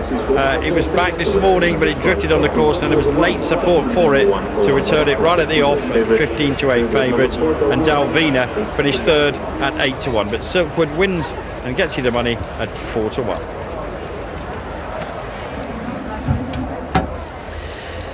The rain has just started to come down again, and people scurrying for cover or putting up their umbrellas. That's Yami, isn't it? That's Yami. She obviously, he must have been at the start with her. Well, they had the Monty Roberts rug on her, and if you're not sure what we're talking about, we'll have a piece with Rishi later that will explain this. She's obviously had problems in the stalls and doesn't like the confinement of them, and Yami is the expert, giving her lots of kisses there and just saying, well done. I would imagine Yami, by the looks of it, has had a little few quid on. Let's hear from the winning trainer. Michael Jarvis is with Rishi.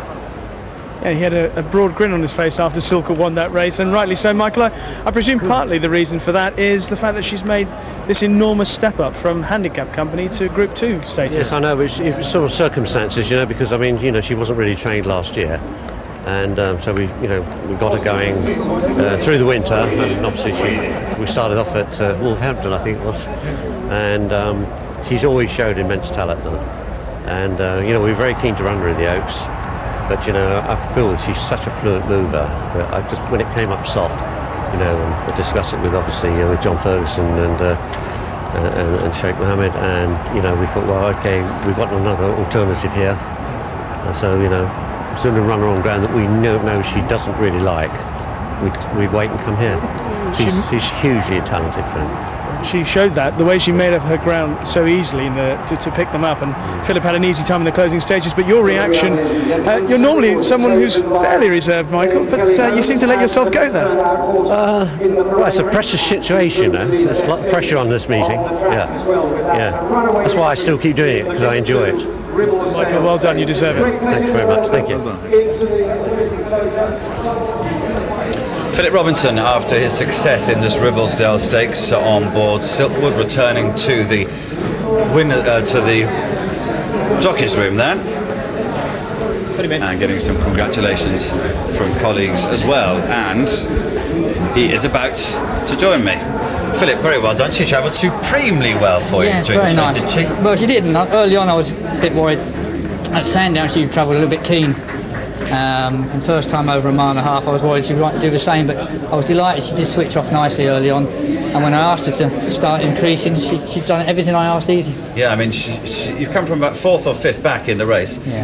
Had to come a little bit wide round the outside turn, but I mean, she's always been carrying you there. In the closing stage, did you just want to hold on to her for a little bit? I did, yes, because the horse obviously is in front. I just wanted to get her lead as far as I could before I went on myself. Because obviously she hadn't had a lot of racing, and with the crowd and everything, you got to worry that she eyes was in front. Okay, and she's seen out the trip beautifully. Won a very decent race, nicely in good style. Could she go on a lot further? In class, rather than distance. Hopefully yes. I think she's extremely nice filly, and that's why we were a bit disappointed the rain came before the Oaks, because we thought she had a serious chance of winning the Oaks. Okay, well, you've won a Ribblesdale. Thank you very much. Cheers, well done. Thank you. Well, racing causes quite a stir here at Ascot, but there's something that causes even more of a stir sometimes, and that's the hats. We have caused quite a stir standing here, haven't we, ladies? Now, talk me through this shellfish little number. Well, it's a collaboration with myself, Sarah Goodall, who's written the book Palace Diaries, and Louis Mariette, the hat designer, and Debbie Gething, the dress designer. And is it comfortable? Because it looks impossibly not. Well, I'm so scared of wearing it. Actually, it's not too bad. It's stayed on and there's been no winds. It's great. Okay, well, the quick move over here. We're running out of time, but what a timepiece it is. Yeah, no, definitely. It's themed on Audrey Hepburn as well as Alice Wonderland. Very Alice in Wonderland. And talk me through the feathers. This is amethyst feathers, which is fabulous, and obviously I'm very tall already, so this is massive and it's great. It's like a landmark. You are now about 7 feet tall, I must say. Taller. I think one of these ladies might be running in the next race. More fashion later on. Well, the presentation for the Ribblesdale took place in pouring rain. Sheikh Mohammed and his wife, Princess Hira of Jordan, receiving it from Dame Kelly Holmes, dual gold medalist from the Athens Olympics, and still extremely athletic, and I think a little bit cold in that dress. And she's doing a lot of coaching and support for young athletes now, Kelly is. We'll get a word with her later in the afternoon when we switch over to BBC Two, which we're going to do very shortly. I'm afraid our studio here is open at the back, which means the rain comes in, but I'm protecting him. She's looking after me very well indeed. As I try to do, much as most of the time he doesn't actually deserve it. When we come back on BBC Two, we will have the feature race of the day. It's the Gold Cup. Hot favourite Yeats, who won it last year in a record time, is in the field again. And he's up against Sergeant Cecil, Jordyland and the likes of those. So if you want more racing and more fashion and more fun, then turn over to BBC Two. The one to watch tonight. She was killed for her blood. Your husband is dead. He was attacked, murdered. I hate the weird ones. DL and Pascoe at 9 on BBC One. Forget your personal bests, your gentleman's honour, your posing, your posturing. Where they're going, there's just one rule. Try not to die. Too brutal. Yeah, it's getting dirty. I think we're in serious trouble. That was my skin, dude. Not cool. This is no holiday. This is Last Man Standing. Tuesday at 9 on BBC Three.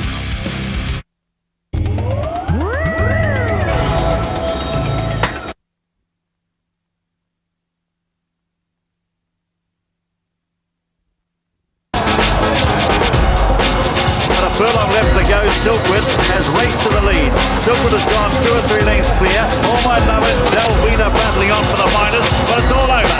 Silkwood is careering away for Philip Robinson. Silkwood goes on to win the Ribblesdale as she likes by 5 lengths. That's the action we've had so far on a rather wet and windy Ladies' Day here at Royal Ascot. The Gold Cup, though, still to come. We've just got a couple of problems with our email server, by the way, so if you're trying to email us, it's not working properly at the moment. The text number is 81111. And a word for tennis fans, if you would like to watch coverage from Eastbourne, where Amelie Mauresmo is starting her quarter-final match, then you can press the red button. I'm not sure if it's raining down there, actually, but you'll find out if you do. Well, this is only a very heavy shower we're having, and hopefully it will go and you can be able to put that umbrella down soon. Yes, soon, I'm sure. I wonder how it's affecting the fashion. I don't think it is affecting it very much at all. I think everybody's gone inside. Everybody's gone for cover and they're all having a nice glass of champagne, and we're looking after you as best we can under the circumstances. And this is what we've got still to come between now and 5:15. We'll, of course, be looking ahead to the Gold Cup. At 3:45, the favourite is Yeats, bidding to become the 10th horse of recent times to win it in back-to-back years. Sergeant Cecil, though, will be the most popular winner if he could manage to overhaul Yeats. That's Jordyland in the picture with him as well. It's a really good field. And Rishi is dealing with horses who have problems in the starting stalls and learning how to cope with that. Now, we can look at the fashion. Can we? I know you've been wanting to. Yeah, yes. The fillies. It's Fillies Day today. It's the Gold Cup Day, and they all come out and they show lots of skin. Yes. Here's Julia. Well, Ascot was, of course, founded in 1711 by Queen Anne Jodie, and oh, how much has changed since then in the fashion stakes. It has. In the hat stakes. Yep. Something we haven't talked about today, though, is makeup. Yes. And today, actually, with the rain that we have, that's it's pretty very key, important, isn't it? yeah. You need to get the right makeup. Yeah. Now, I'm trying to work out, over the past couple of days as we've worked together, what your family don't do. Right. Horses, tick. Yes. Show jumping, tick. Yes. Polo, tick. Yep. Bit of motor racing, tick. Yep. And now, really unfair, your sister is, #1 makeup artist as well. I know, which is very handy indeed. Very handy today, very handy Yes. during Royal Ascot. Let's have a look at Gemma in action and you in action, and we'll talk mascara afterwards. Okay. I'm here at my makeup to achieve that perfect Ascot look. And I'm not joining these guys here. I've got my own private room. So, Jem, we're in your makeup school. Have you got some hot tips for me for makeup for Royal Ascot this year?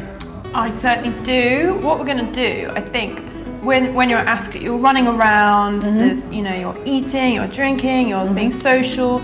So what we've got to do is we've got to prepare your skin, which holds the makeup. Okay. So it's sort of long lasting, so you use primers. I'm going to get some of this primer, I Yeah, don't have any. It's really, really good. And so it's also good because, in the summer it's hot, obviously, so you get quite sweaty and you get the shine. This stops all that. Exactly. It's because it's a mattifying, so it just absorbs all the oils. Primer also is great because it slightly tightens the skin. So those little fine lines will disappear for the day. What do you mean fine lines? I don't have fine lines. Not that you have fine lines. I'm going to use a little bit of foundation because you've got a really good tan, and so you don't need much foundation. Okay. But I'm going to use a little bit of this foundation, which is fantastic because it's got SPF 15 in it. You know that you'll be protected from the sun. So now I'm going to do the eyes, but just keep them nothing complicated. I'm just going to do a wash, making sure that the most intense colour is over the eyelid, and then you just blend it up until the brow.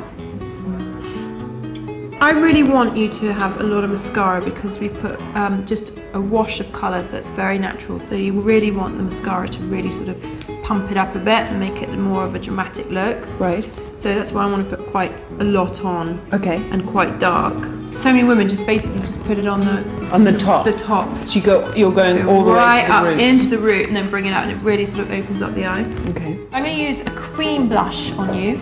It's something that I would have walked straight past, thinking that, oh my goodness, that in the cheek would be really. If you're not familiar with something, especially with makeup, if you don't feel it's in your safety zone, then you just sort of don't go near it. Yeah. If you want to bring colour in, like an injection of colour, just do it really subtly and have it like as an eyeliner, right? Or just like a little sort of accent of colour, like in the corner of the eye or something like that. Not a whole. Don't do a massive statement of it. These pinks are really cute, but if I do that, you'll look a little bit too Barbie for me. Oh dear. So we're going to go for a little sort of slightly browner. Okay.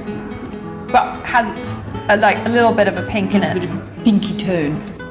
paint it on. And these are fabulously non-sticky. The non-gloopy. and then that's it. I'm just going to do the barnet. Put your hat on, and off we go. So this is your perfect Ascot look. The super talented kid family. Now, to get into the makeup industry is a pretty tough thing because it's fashion, you know, that whole world. So, a real entrepreneurial spirit running through the kid family. Yeah, well, I mean, Jem is so clever because she's kind of like, she's just breaking down how, and that's why she does her school, of how to explain actually how easy makeup is. Because I find with women, they kind of do their one typical makeup and they'll stay with that for the rest of their lives. Whereas Jem's, you know, she has like over 50s groups.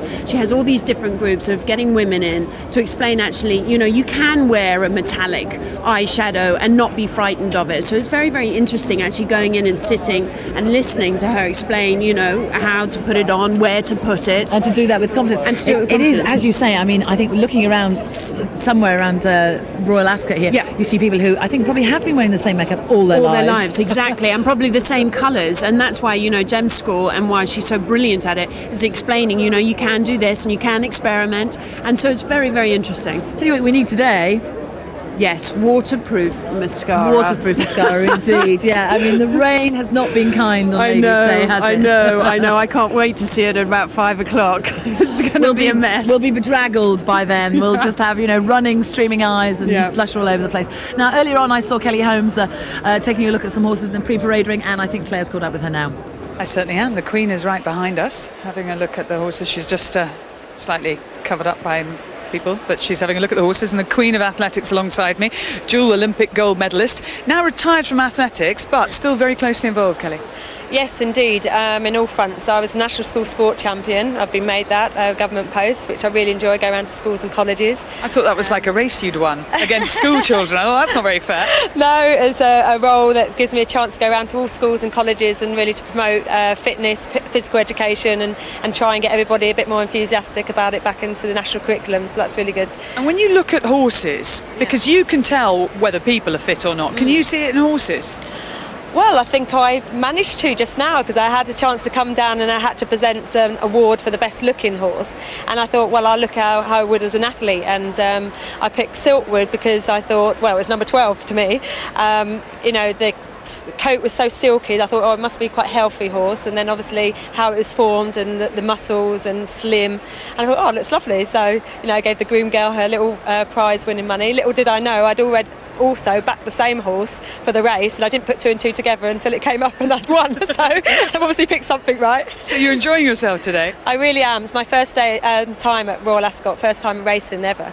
So it's a brilliant atmosphere. It's great to see everybody dressed up, but also, like, you see the hard work that goes into the training and the jockeys and the horses, you know, everything. Can you just see it's kind of like the Olympics of horse racing really here, isn't it? Yeah, it certainly is. Very good description indeed. She's even got gold eyeshadow, you know. She is the golden girl. Kelly Holmes, thanks. Thank you.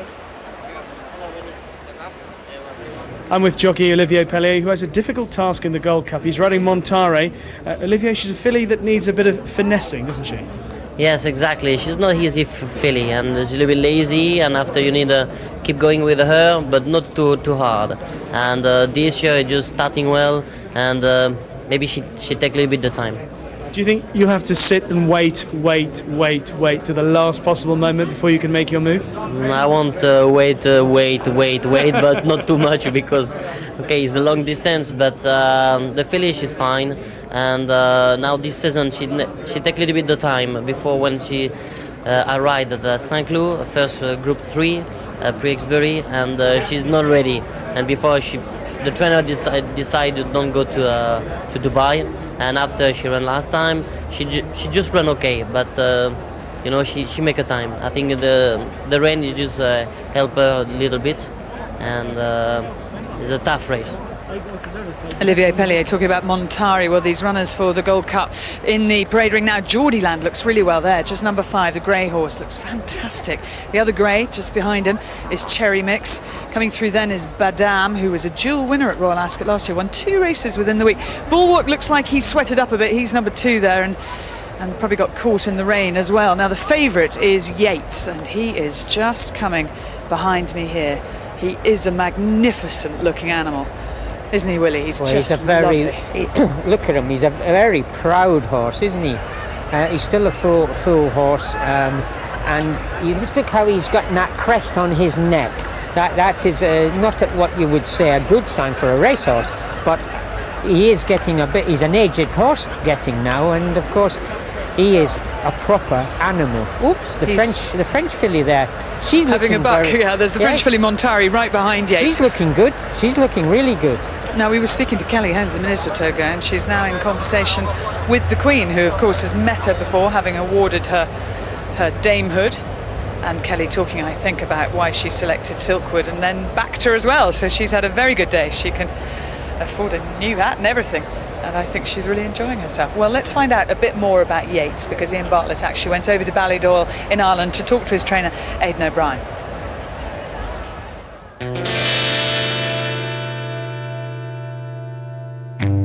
Welcome to Ballydoyle. This is the racing arm of Coolmore, the most successful racehorse breeding operation in the world. Now, horse race breeding these days is all about speed, but here at Ballydoyle they have a stayer, not just a stayer, the best around at the moment in Yeats. But Yeats has gone for home now. Will he stay? They're not going to catch him. Yeats has outclassed them.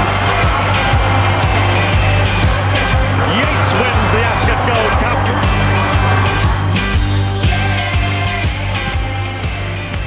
Ascot Gold Cup is a great race, and we always hoped that we would have a horse good enough and classy enough for it.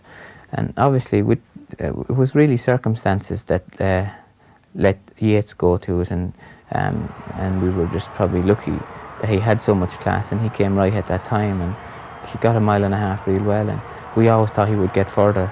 And like obviously then when you go that extreme distance, you're never sure until they race over it, you know. He went on to victory at Goodwood in the Cup there, then a second place in Ireland in the St Leger, then it was to the Southern Hemisphere where he ran 7th in the Melbourne Cup. It was a long ways to go. He had a big weight, but ran a good race. But we always thought maybe there was more to come, or maybe there was an underlying problem that we hadn't got to, or maybe the season had went on a bit long when he was training so early for the Ascot Gold Cup. They're all maybes and buts, but he came back fine. That was the important thing. Okay, and so this year, 2 runs so far, so his preparation has gone ideal, yes? He's a stronger horse this year again than he was last year, so whether that's good or bad, I'm not sure, but he's in very good form. He's a very clear horse, so he doesn't take a lot of work anyway, but he has got stronger. Every year it goes by, he's getting stronger, he's carrying more weight, and I think he's probably maturing more than any horse I've ever seen from 3 to 4, 4 to 5, 5 to 6, you know, which is very unusual. Now, traditionally, this is the big race of the week, but it's over 2.5 miles, 4,000 metres. Some would say it's a bit of an anachronism, but it's still a great race. It still attracts plenty of interest, and it's always a talking point. None more so than this year when Yeats defends his title. Let's check the runners and riders in the big one. Number 1 is Badam, a dual winner last year. He went on to win the Ascot Stakes and the Queen Alexandra in the 1 week. Number 2 is Bulwark. Well, he's a good enough type of stayer. He was 3rd to Sergeant Cecil in the Yorkshire Cup and also placed in the Henry II Stakes. 3 is Cherry Mix, the hope of Godolphin. Frankie Dettori rides, 3 times a Group 1 winner, but tested possibly over this trip. Number 4 is Finalmente. Takes a big step up in class. He's a winner of 4 of his 13 starts to date. Johnny Murta rides. Number 5 is Jordyland. You've seen earlier he's a bleeder, but Jamie Spencer in the saddle today, and he'll be produced very late. Number 6 is Le Mirac, or Le Miracle if you like. German bred. He's been doing most of his racing in France. 7 is Lord de Sud, another French runner over here. Jean-Claude Rouget is the trainer, and Christophe Lemaire in the saddle. The public favourite, Sergeant Cecil. They'll tear the place down if he wins. Jimmy Fortune in the saddle today, and he's on fire. 9 is Tungsten Strike. His limitations have been exposed a couple of times, but he comes here in good form. Number 10 is Yeats, a runaway winner last year of the Ascot Gold Cup. He went down to Melbourne, he ran in the Melbourne Cup there and finished 7th. Number 11 is The Last Drop, a colt by Galileo, a good type of stayer as well. Ran well in the St. Leger. Number 12 is Monterre, over from France, trained by Jonathan Pease and ridden by Olivier Pallier. This filly, this mare, is the winner of the Prix Royal Oak. 13 is Allegretto, a Galileo filly trained by Sir Michael Stout and the winner of the Queen Elizabeth, or should say the Henry II Stakes last time. And finally 14, Rising Cross, Ted Durkin is the rider. Well, I'm standing next to the man who owns Sergeant Cecil, the people's favourite. Jim described him as. This is Terry Cooper. He's been sitting at home watching Royal Ascot for 2 days and enjoying it. Now you're here in the paddock. I noticed you were the one giving the instructions to your jockey, Jimmy Fortune. Well, only roughly. Rod's had a chat with him, but I just like to add one or two things that might help. But the way Jimmy's riding at the moment, I don't think he needs a lot of help, to be truthful. Now, the thing with Sergeant Cecil is everybody adores him because he's such a battler. What is it like to own a horse that's this good and this popular? It's wonderful. You know, it's just a dream for a small owner like myself to have a horse this good. And the way everybody's taken to him, it's absolutely wonderful. In a way, sometimes you feel you're losing him slightly because he's everybody else's horse as well, but that's a marvellous thing. You're the one that gets the prize money, so that's all right. Well, we hope so. Now, as far as today's race is concerned, he's been in very good form coming into this. Yeah, he is.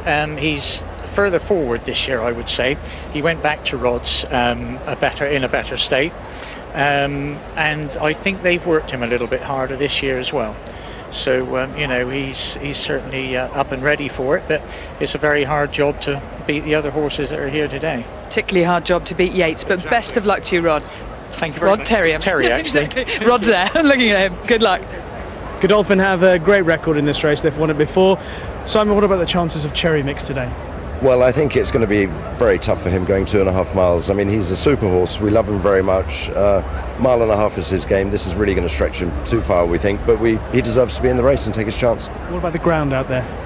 Well, as long as it's not too quick, he'll be all right. And, you know, we've talked to Frankie and he felt that it's quick enough for him, but hopefully it's not going to work against him too much. Simon, good luck. And I know you've got the girls from the Godolphin office out here today enjoying a day at Ascot, so they'll be cheering you on as well. Absolutely. Thank you. Now it's a Group 1 race, which means they come out and they parade in front of the stands. And Frankie Dettori just taking Cherry Mix to the front of the parade. He's got his feet out of his stirrups. That is Badam. Mick Shannon trains that. Ian Mungan on board. Behind him we'll find Bulwark, who's a tricky ride. Jim Crowley getting the leg up for Amanda Perrott. Behind that is Jordyland. And Jamie Spencer is getting the mount on this horse. We heard from Jamie Osborne, his trainer, saying don't rule him out. And again, Jamie Spencer looking very relaxed, keeping the horse cool. 2.5 miles, a long way to travel. You don't want them boiling up. There's the favourite, the hot favourite, Yeats. And Pat Keating with both his hands either side of the bit there, just saying, all right, boy, just you wait. He has relaxed an awful lot, Yeats, as he's got older. 6 years old now, looks really well. That's Montari, the French filly. Olivier Pellier taking the ride on her for Jonathan Pease. She was bucking and kicking in the paddock. She's got cheek pieces on, and that will help her concentrate and finish with a kick. She'll be there late on the scene. They're going to get themselves in order shortly, but that's Lord Dussault, who's come over from France. Christophe Lemaire on board him, by Linamix, whose progeny tend to like softer ground, but it is softer today than it has been earlier in the week. This is the German horse, Le Miracle, Dominic Berth on board for Werner Baltromi. And we move back to the last drop, Karen McAvoy. We had an email from Karen McAvoy's friends in Streaky Bay in Australia saying they're all watching him, cheering him, hoping he has a winner this week. The last drop would be one of the longer shots, but everything has a chance. That's Finalmente. Johnny Murtagh taking the ride for Neville Callahan. They're sorting themselves into an order now, but at least we're seeing all of them. Sergeant Cecil there, he'll take his place in the lineup. We heard from his owner Terry Cooper saying he comes into this race in better form than he's probably ever been in. That is Tungsten Strike. Now, this horse is trained by Amanda Perrott, ridden by Ryan Moore, bred by Minster Stud, and Minster Stud means Willie Carson. Mr. John Connolly owns him, those are whose colours he runs in, but Willie bred him. There's probably a breeder's prize for this, is there? I hope so. I hope so, he says. He'll get even richer if there is. Yeats, we've seen, still behaving himself beautifully. He was so impressive last year. Performance anywhere near as good would see him win this. That's Allegretto, one of 3 fillies in the race. Seb Sanders riding her for Michael Stout. Cheveley Park, the owners, are having a wonderful week. They had Nanini yesterday. And there at the back, the smallest horse in the field, that is Little Rising Cross. John Best, the trainer. Ted Durkin on board for Gary Tanaka. And she's just been wonderful for her yard. It's not a particularly big yard. She was placed in the Oaks last year. And it'll be interesting to see how she manages with this 2.5 miles today. Well, as they make their way down to the start, let's take a check on the betting for the Gold Cup, the 200th year of this great race. Here's Angus. Well, it's a fascinating market. This Yeats has touched 8 to 11, but it's 4 to 6. And there are 2 interesting points to it. There is support for Frankie Dettori here at 25 to 1 this morning, 20 to 1 into 14 to 1. Now, if you want to be on one against Yeats, Paddy Power will pay you money back if your horse finishes second to Yeats. And Ladbrokes are a third the odds each way, which is a really good concession here. If you're looking to back one each way, Monterre seems to be very popular each way. 14s into 12s. That and Cherry Mix are attaching the each way money, and Allegretto also some shrewd money for that one. That's pretty solid at 14 to 1. In the northeast, I hear they're being waylaid with Jordyland bets, 14 to 1, particularly each way. That would be a terrible result up in the northeast. The Geordies have invested at 14s, but Yeats is attracting the big money. The serious players have taken the odds on. 8 to 11 has gone. It's now 4 to 6. Last year's winner to repeat its Gold Cup success. Well, you can see some of the key people involved in this race. Jockey's getting ready to be fortunate. There's Terry Cooper, Rod Millman, the Sergeant Cecil team. Michael Stout's got runners in the race as well. Mick Kinnan will be the man who will be steering Yeats through. That is the trophy. This race first run in 1807. In 1808 they made it to its distance as it is now, 2.5 miles. And jockeys know that they have to conserve every ounce of their horse's energy. Yeats last year, when Kieran Fallon won on him, went very, very early, and Kieran then was convinced the horse would stay 2.5 miles. It's the first time he tried it, but he certainly did. And in style as well. He was a very easy winner in a very good time. Huge crowd here today, the biggest we've had of the week. It's the most popular day because it's Ladies' Day, because it's Gold Cup Day as well. I think part of the appeal of this race is because they go twice around. There's Hughie Morrison, one of the trainers. Because they go twice around, they've got time to actually identify their horse in the field to follow it through. And it'll be a big betting event as well. But for ordinary, everyday punters, this horse would be far too short a price. You can still appreciate his brilliance, though, although in his older age, Willie was mentioning he's getting a bit cresty in his neck. I wonder if he's getting just a little bit colty as well. Let's hear from Ian Bartlett and Ray Cochrane. Yeats then, odds-on favourite down at the post, had 2 runs already this season. Odds-on favourite to repeat last year's success rate. Just ask you one thing about him. Last season won the Goodwood Cup, then got beat surprisingly in the Irish Ledger. Obviously went to Melbourne, that's a hard task for him. But if you look at his record, he's run well early in the season and then slightly dropped off towards the end of the year. He's already had 2 runs this season. Would that be a concern for you? I don't really think so. I mean, he's running shorter trips against lesser opposition and showed his class when he absolutely hammered them both times. I mean, he's a very strong 4 to 6 on favourite. I mean, and the rest have got to be on top for him to come and beat him here. He looks fantastic in the paddock, and Aiden's prepared him nicely. He's getting a little bit older now, so we thought, well, maybe I'll bring him here, just put a couple of runs into him, get him really sharp and get him nice and fit. We're going to have a tougher race than it was last year, I think. Right, Sergeant Cecil can see his rivals. They're only about 100 yards away, but he's not particularly keen to go and join him. He's going to have to be led on down towards them. He is now an 8-year-old, and the amount of improvement he's made in the last 2 or 3 seasons has been, for a type of horse he is phenomenal. Unbelievable, absolutely unbelievable. Rod has said to me all year that he thinks he's come back to him this spring in better form than he's ever had him. So he said his work has been fantastic. All the lads in the yard who ride him and look after him think the horse has never been in better order. So this could be his day. This could be his day. Looks fantastic again in the paddock. Of course, last time when he won the Yorkshire Cup, he beat 5 of his rivals today. Jordyland, let's have a look at him. Jamie Osborne has him now. He's had him for about 12 months. I seem to think last year's Goodwood Cup was the first time he ran for Jamie. He'd been trained in France before that. 14-1 chance. Jamie Spencer riding him. Got to come from behind. And I think there is a chance we'll have a quite, in relative terms, fast-run Gold Cup today. I think we're going to have a good gallop. It'll suit this fella. It was a cracking run at York behind Sergeant Cecil. It looked like Ashley looked like the winner about 2 out, furlong and a half out. It looked like the winner was travelling good. Maybe Jamie got there maybe a little bit sooner than we thought. But he's going to have a live chance here. They're going to have a very, very strong gallop, and I think he's going to be thereabouts. Okay, here's Allegretta, one of the fillies in the lineup. Seb Sanders riding her. She won what is traditionally the best trial for this, the Henry II Stakes at Sandown. That was over 2 miles, and it was her first step up to 2 miles, so she's got an extra half mile to go today, which is a big question. It's a big question mark about it, but she is a very, very tough, honest mare. She wears the blinkers. I think that's one just to make her concentrate, but I mean, she has to go the extra distance. She's got a bit of class about her. She's going forward. Now she's going to come from stall number 13. There is Cherry Mix. He won Group 1 races last season over a mile and a half in Germany, a mile and a quarter, which is half of today's distance in Italy. To show form, Group 1 form at that distance and also at 2.5 miles would make him a very rare individual. Well, we already have one. We've got Yeats in there. He does that.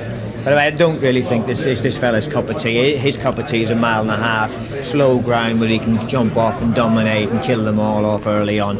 I'd be surprised if he really got the trip. As Simon Crisper said, he'd be surprised if he gets the trip, but it's a tough ask for him. Right, the punters aren't agreeing with you because they are backing Frankie 14-1. I think it's probably because of the price more than anything else. I don't think the bookmakers would really enjoy seeing Frankie win the big race of the day at 20s. It's shortened into 14s, but some serious wages are going on down here, and Yeats has shortened up even further, now gone 8-13 from 4-6. Sergeant Cecil easy to back on the track, 13-2. It's 12-1 bar, the well-backed Montag. Here's Badam, who won twice at the Royal Ascot meeting last year, the 2.5 mile handicap and the 2 mile 6 furlong conditions race. So we know, Ray, that he likes this track. He'll certainly stay the distance. He does need to improve a little bit if he's going to get hold of a horse like Yeats over this trip, though. He certainly does, but the horse has been improving. He improved last year. It was a cracking comeback when he was second to Tungsten Strike. He's a nice horse. He will get the trip. Strong run race will suit him. A dour stayer. So we'll certainly see him staying on. There's Lourdes de Sud going in, one of the French raiders. There's Yeats, the favourite, taking his place in stall number 2. He's in there. I don't think there are too many more to go by the look of it. Rising Cross will be the last one to line up for the 200th Ascot Gold Cup. They're just about ready. Stand by for a start. Hoods off. They're set. And they're racing in the Ascot Gold Cup. Way to a good start, with the exception of Rising Cross, a bit slow into stride there in the early stages. And one of the first away in the centre, Lourdes de Sud, the grey, there is right up vying for the early lead with the last drop. Monterre with the cheek pieces and the noseband, easy to spot there in the white jacket in the centre. Finalmente just drops in behind them in the early stages of the race. Yeats and Tungsten Strike are sitting in behind. Allegretto is there parked on the fence in about 4th position. Followed further back then by Le Miracle on the outside. Cherry Mix in centre field. They're followed next then by Badam, as all the time they're running up the home straight now and about to link up with the course proper. Well over 2 miles to travel. Lourdes de Sud shows the way from the last drop, the outside. Then in third is a Tungsten Strike. The white noseband there of Finalmente on the outside of Monterre, who's in a white jacket. Le Miracle, another noseband on the outside of Allegretto in the red, white and blue on the inner. 2 lengths further back then is Yeats, who's nicely placed. Well back in centre field then is Cherry Mix. They're followed by Badam and Sergeant Cecil. Bullwalkers out the back too. Rising Cross is second last, and ridden and weighted with, as planned, is Jordyland in last position. Heading up to the judge now. They've got a circuit to go, and Lourdes de Sud on the outside of Tungsten Strike. They match strides by 3 lengths now to in third place the last drop, followed a couple of lengths further back then on the outside by Finalmente, and then on the inner is Monterre. They're followed next by Le Miracle, who's on the outside of runners as they run downhill and about to go past the 1.5 mile gate. Allegretto is back there as well. Yeats in about 10th position at this stage on the inside of runners, going okay for McKinnon. They're followed back in the field behind Yeats by Bulwark and Cherry Mix, who's smothered up on the fence but not really settling. Also back there is Sergeant Cecil with Bulwark and Rising Cross, and Jordyland is last. All the time running downhill towards the 1.25 mile. Lord de Sood is the leader here from Tungsten Strike, and the last drop for Karen McAvoy up in the box seat on the inside. Then in fourth is Finalmente, followed by Monterre and Le Miracle, and Allegretto the inside. A couple of lengths to Yeats, who's on the outside of runners now. They're followed next by, on the inner, Cherry Mix, and further back then Badam from Bulwark from Sergeant Cecil. And second last is Rising Cross, and last is Jordyland, as they race now out of Swinley Bottom in the Ascot Gold Cup of 2007. And Lord de Sood the leader on the inside of Tungsten Strike. Then in third is the last drop, Finalmente in fourth. They're followed next by Monterre on the inside of Le Miracle. They're followed further back by Allegretto. Yeats is now creeping closer into eighth on the outer, the dark blue jacket. Then Cherry Mix on the inside from Badam as they start to climb uphill now. Sergeant Cecil starting to weave his way into the picture now, a long way off the pace though, and Jordyland also grabbing hold of the bit. Rising Cross is being shuffled back as they leave the 5 peg behind them, and it's Lord de Sood on the inside from Tungsten Strike, and the last drop, the inner. Then in fourth is Finalmente. Yeats is getting all the time closer in the dark blue jacket the outside. Further back then Monterre, nowhere to go. Le Miracle, Badam around the outside from Cherry Mix, Allegretto, then Sergeant Cecil about 8 lengths off the pace as they swing the corner in the Ascot Gold Cup. It's going to be a sprint for home. Lord de Sood leads him into the home straight from Tungsten Strike. The last drop, Finalmente. Here's Yeats, produced on the outside by Mick Cannan, ranges up, grabs the lead in a couple of bounds, followed then by Le Miracle, Finalmente. Jordyland being produced very late, running on well from Badam and Cherry Mix, but Yeats is 2 in front of the furlong. Now Jordyland is putting in his final sprint. Yeats in front by about 1.5 lengths. He's wandering a little bit off a straight course. Cannan senses Jordyland, rides him out and goes on to win his second Gold Cup. Yates back-to-back winners of the Ascot Gold Cup, beats Jordyland, Le Miracle and Finalmente, followed then by Monterre, a gap to Lord de Sood, then Allegretto, Badam, Cherry Mix, then Bulwark from Rising Cross. Further back in the field then the last drop, Tungsten Strike, and poor old Sergeant Cecil has finished absolute last. So Yeats has done it, back-to-back wins in the Ascot Gold Cup. Last year for Kieran Fallon, this year for Mick Cannan. Jordyland is second, beautiful ride by Jamie Spencer, the horse not good enough. Third, Le Miracle. Fourth, Finalmente. Fifth, Monterre. And then in sixth in the Ascot Gold Cup, fair old space back to sixth. Whoa, the grey Lord de Sood, the early leader. Then in seventh, Badam. Eighth is Cherry Mix. Ninth is Allegretto. Then a gap still coming. We may as well wait for these. 10th is Bulwark. 11th, the last drop. There are only 14 of them. Let's see where 12 is Rising Cross. 13, Tungsten Strike. Now, poor old Sergeant Cecil. Let's just see how far behind the second last horse he was. Such a public favourite, and he seemed to move into the race so promisingly too. And virtually pulled up. There he is, Sergeant Cecil, crossing the line for Jimmy Fortune. Virtually pulled up in the home straight. But the winner is this horse, number 10, Yeats, owned by Mrs. John Magner and Mrs. David Nagel, trained by Aiden O'Brien, that man there on the phone. He seems to have it welded to his ear. And Mick Cannan is the winning rider. And that gives Mick his third win in the race. Believe it or not, his 2 previous winners were for Godolphin. Second, number 5, Jordyland, ridden by Jamie Spencer. Third, number 6, Le Miracle, ridden by Dominic Berth. And fourth, number 4, Finalmente, Johnny Murta. The winner's time, 4:20.78. He started 13 to 8 on favourite. And the time, the distances, haven't got distances as yet. The time just, it's faster than standard, we know that, but it's a second and a half outside the record. William Hill are offering 10 to 1 about Yeats for the Melbourne Cup. 8 to 13 he started today. Jordyland at 12 to 1 and the Miracle at 50 to 1. What a performance from Yeats, and you can see he sweeps around the outside of the field. Jordyland at the back with Jamie Spencer, who've been told to challenge as late as possible, and keep an eye as well on Monteiro, who just gets blocked a little bit in her run. But Yeats is devastating. What he can do is travel in a race. There are almost two races going on. The front bunch and then everything else that was fancied was behind Yeats and watching him, and he was halfway through the field. What he can do is quicken, even at the end of 2.5 miles. Now Jordyland's run a big race, been ridden to perfection. I thought just here he might catch Yeats, but Yeats just pulls out a little bit more, and Jordyland can't quite go with it. Yes, as soon as Mick Cannan straightened Yeats up, he wanted to hang to his left there, but once he straightened up, he was always going to hold Jordyland. And Yeats is a class act. He really is. He was cantering the whole way around.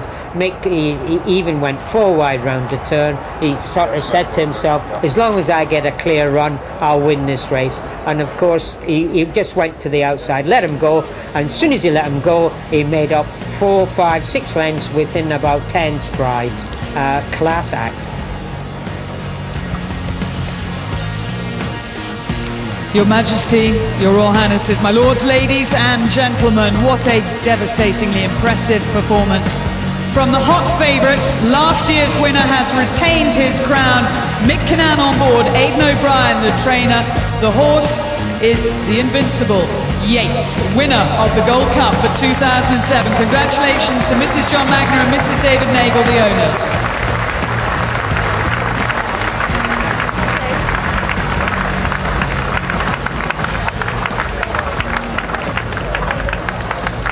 Well, nearest the camera in the blue is Deanne Nagle and Sue Magner over on the far side in the cream outfit. And they took this horse to the Melbourne Cup. There's Mick Cannan. And took Yeats to the Melbourne Cup last year. It was a big adventure, but he finished 7th and he carried top weight. He's certainly going to get plenty of weight again, but I think they might be pleasantly surprised. Handicapper Greg Carpenter down there, he takes a very realistic assessment, and he'll know that this horse has already been beaten in the race. So the winning trainer, Aiden O'Brien, he's certainly plotted a good course with this horse. He was a one-time favourite for the Derby. Here he is now talking to Rishi. Yes, indeed, Jim. One-time favourite for the Derby. Now, dual Ascot Gold Cup hero. What's your reaction to that performance, Aiden? Yeah, sure, delighted, Rishi. This year he was much heavier today than he was ever before, and he was gone much pacier in his work and much pacier in his races, so really we didn't know what to expect, but Mick knew all those things, and he rode him with a lot of confidence, and well, he was delighted with him. Let's look back at the closing stages, because when he makes his move, it looked impressive to the eye. He got to the leaders very quickly. Yeah, that's what he was doing this year. When he was moving, like Seamus said, every day he moved in his race. The last twice the race was over, he was finishing his races very quick, and when he gets there then he doesn't do a whole lot, you know, but he's after developing more acceleration than he has shown in the last couple of years. And he responded well when Jordyland came to him. He did, yeah. He was Donny Dawson in front, you know, but Mick gave him a great ride. Aiden, all sorts of people are asking questions about where he'll go in the future. First of all, the Melbourne Cup, Hills are offering 10 to 1 that he goes down there and does it this time. What are your thoughts? Yeah, sure, all those things are open to him, I think. Obviously everybody will have to discuss it, but there's no doubt all those things are open to him. And what about the chances of him coming back to make it 3 in a row like Sagaro did? Well, listen, it'd be great if we're all here next year. Wouldn't it be great to be here? So listen, we'll wait and see, but hopefully he's a horse to really look forward to for the rest of the time. And Aiden, what about the challenges of training a stayer? Because obviously you've had lots of top class horses over a mile and a half, and sprinters as well, but stayers over this trip is something rare for you. Yeah, really, I don't do much with him, to tell you the truth. The lads, Gutskay rides him, and Andrew and Davy and Seamus, and everybody has to do with him at home. They just look after him really, and go along with whatever suits him, you know. But he's a very classy horse, and Like obviously he's getting better with age as well. So to say well done to all the people, that everybody that's involved, and there's a big team of people at home, you know. So. Well, Aiden, if he's getting better with age, hopefully we'll see him here next year. Thank you. Thanks, Rashid. Thank you. Aiden. And Blue Square off a 9-4 that he wins next year's Ascot Gold Cup, a price that may tempt a few. Yeats, 8-13 favourite, established himself as a real champion there, winning the Gold Cup, the Group 1 Ascot Gold Cup for the second successive year. Great run from Jordyland, a really good performance for that. Finished second at 12-1. And Le Miracle, it really was a miracle for Dominique Burfer, a fantastic third place for them at 50-1, a really good each way price for you. But really this race will be remembered as another victory for Yeats. It wasn't quite the runaway triumph of 12 months ago, but nevertheless it was equally as sweet for the punters, who made him the 8-13 favourite. Mick Kinnan, very popular around the country, then an 8-13 winner, a red hot favourite. He rides Yeats to victory in the Ascot Gold Cup, and there he is back in the jockey's room now. Now Ray, I think the most important part, what he did during this race, was about a mile from home in front, Christophe Lemaire on Le Dussud has just slowed these runners down. This is a close-up, you see, of the film camera watching Yeats all the way, and this is just about 7 furlongs from home as they come around the turn at the top there. And as we run it on, we'll see that as they slow down, Mick decides he doesn't want to be this far back on this horse, because this is a staying race. They're not going to quicken just like that, are they? He starts to move past a good few horses. Yeah, Christophe Lemaire down the backside by the mile and a half gate, down to the mile and a quarter, going a nice clip. And when you're going downhill, you want to just let your horse relax a little bit, let him breathe a little bit, get it air, put the brakes on down into Swindley Bottom. And Mick knows this. He thinks, I've got plenty of horse, I'm on a favourite, I'll just start sneaking a little bit closer for whenever they do quicken up, I'm on top of them. Yeah, getting himself into the right position. He moves into around about 4th or 5th place, just in behind the Lemon Drop Kid there, just behind the leaders, to get himself exactly in the right position. Of course, the advantage he does have when he comes to the home turn, this is a very high class there, so he can quicken away from the others with yes, no problem. He's got plenty of gears. He thinks, I don't want no excuses, I want to be in the best position turning in. These horses are a little bit slow, I'll put 2 or 3 lengths between me and the rest should be over. So he's gone on into a clear advantage. Chasing him home is going to be Jamie Spencer, who's with me now. You've got to be disappointed he hasn't won, but he's run a great race for you, this horse, hasn't he? Yeah, fabulous race. Look, probably once every 20 years a horse like Yeats comes around. I was supposed to ride him in the Derby 3 years ago, so he was, even when as a 3-year-old, he was high class. My fella's run a fabulous race, pulled a long way clear to the third, but just one too good for him today. Yeah, just one. I was lost going to the half-mile pole, but he's got a massive turn of foot for a stayer, and if we can dodge Yeats for a while, we'll I think he'll pick up a big one as the season goes on. Well, let's wish him luck. But presentation taking place. Here's the Connections receiving the Gold Cup. And they will receive it from Her Majesty the Queen, who I'm sure will have appreciated that performance. And on Ladies' Day, I think it rather appropriate that we have 2 female owners of Yeats. Mrs. Magna and Mrs. Nagel, they're both looking immaculately turned out. And the Queen, with her knowledge of racing, knowing that this horse has achieved something pretty special in being a dual winner of it. It's a race that has had dual winners before, and only one horse has done it 3 times. Sagaro won the race 3 times, and will we see Yeats back again next year? That will be the even bigger challenge for Aiden O'Brien than bringing George Washington back. I would say so, and this would be a great thing for horse racing if he does come back, because he's such a good horse, and the public would love to see him here again running in the Gold Cup. Now the 3rd winner of the week for Aiden O'Brien, after Henry the Navigator and Excellent Art on the opening day, and this will have given him great satisfaction. He is a master horseman, whether it be with 2-year-olds over 5 furlongs or a 6-year-old in this case over 2.5 miles. Remember his handling of Istabrack as well, the horse who won the champion hurdle on 3 occasions. And he has a natural touch, but he had to have the right man on board, and Mick Kinnan was that man today, as Ian and Ray were pointing out, the decisive move that he made to move up through the field and be close enough to use his horse's turn of foot and to put the pressure on everybody else to make sure that nothing would be able to take the sting out of his sweeping run.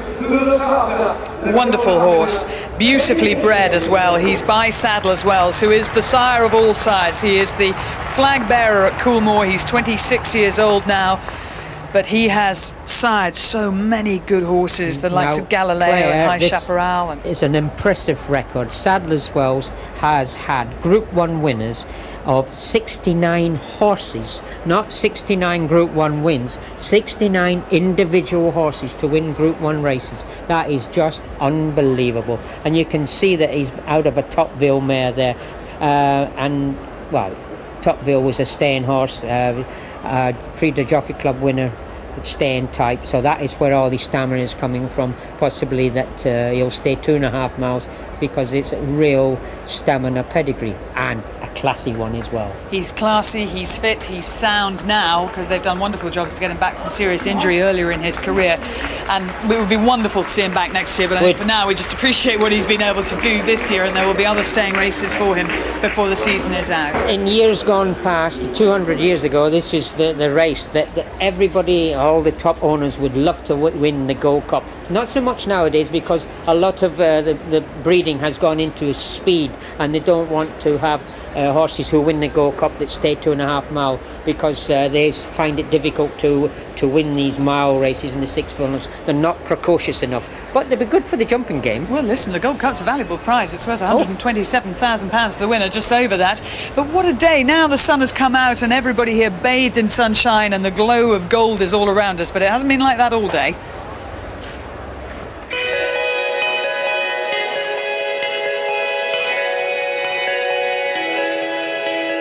And they're racing.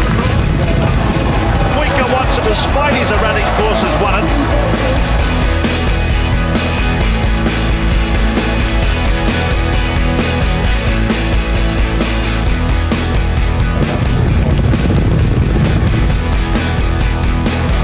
It's all over. Silkwood is careering away for Philip Robinson.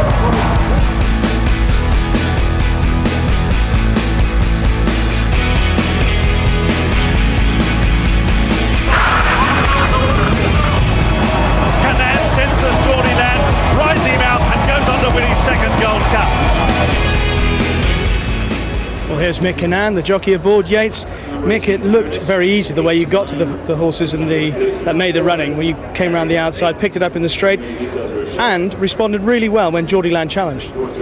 Yeah, he had settled beautifully, so I decided I'd make my move. I didn't think any of the French horses that were ahead of me were just going well enough to tow me into the race, so I decided I'd go up outside and take a prominent position, because I knew Michael would probably take 3 or 4 lengths out of what I was behind me, and I thought if I do that, they won't be able to pick me up.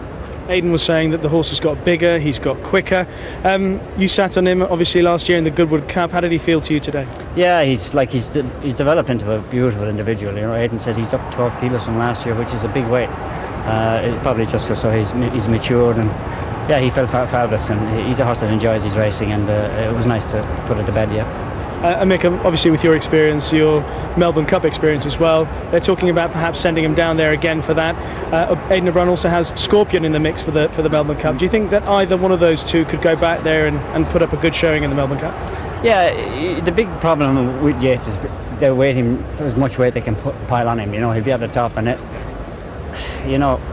he's going to be weighted up to his full ability, and when you travel down there, you probably just want a little bit of up your sleeve. He's there. Ground conditions will be a huge factor now. They've relayed the Flemington racetrack, so it'll be interesting to see what the feedback is like on the new racetrack. And as an individual, do you think he could follow Sagaro and win the Gold Cup for the 3rd time next year? Oh, I do. He enjoys his racing, he's sound, and it's all about if he can stay right and get him here next year. He's going to be the one that they'd all have to try and beat. Well done today. Thank you. Many congratulations to Mick there A happy winner indeed. And finally, we've got a little bit of sunshine, which makes the fashion team very happy anyway, doesn't it? I'm very, very happy. Warms my heart, I must say. Warms your cockles. We've had lots of emails. Thank you very much to all of our viewers today. Questions for you, James and Jodie. Obviously, you're the expert too. Are wellies allowed in the Royal Enclosure? But of course they're not. Nor are rubber rings and nor are sou'westers. Any other tips for surviving the atrocious weather forecast for tomorrow? I've never had to consider this before, but is there anywhere to shelter from the rain for the usual car park picnic? That's Theo Bancroft who wants to know. Just a tall man with an umbrella. Yes, umbrellas. Umbrellas? Yes, and absolutely. maybe you have to Very forget useful. the picnic. Just stay here in the grandstand. Plenty of food around. Colin Ashcroft says, nice to see you, Julia Bradbury. Last time I saw you were on top of a mountain, Scorfell Pike. We were worried about you for weeks. You obviously managed to get back down. I did. Yes, thank you very much for that. And in one piece. For that concern. I did indeed. Can you tell me if your fashion expert, James, is related to Simon and Oliver Sherwood?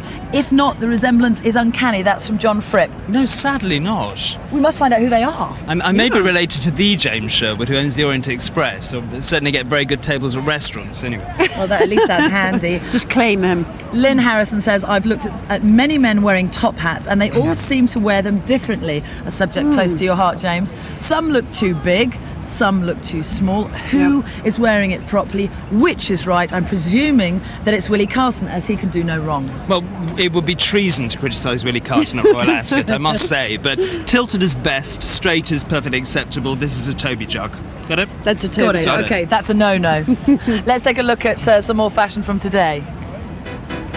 Gosh, I'll that's let you guys talk this Toxteth riot of colour on that. I know, hat. James is back. Here we go. We were very nice before, James. Yes, we were. Very Well, I'm sweet. certainly glad I don't have this lady's nerve in my tooth.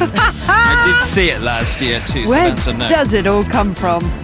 Right, well, this is quite interesting. Is that a musical note of some sort, or...? It's a wrong note. That's It's a what wrong it note. is. And this looks like a candle snuffer. Where'd you come up with these? You can't follow it, can you? A candle snuffer. Next.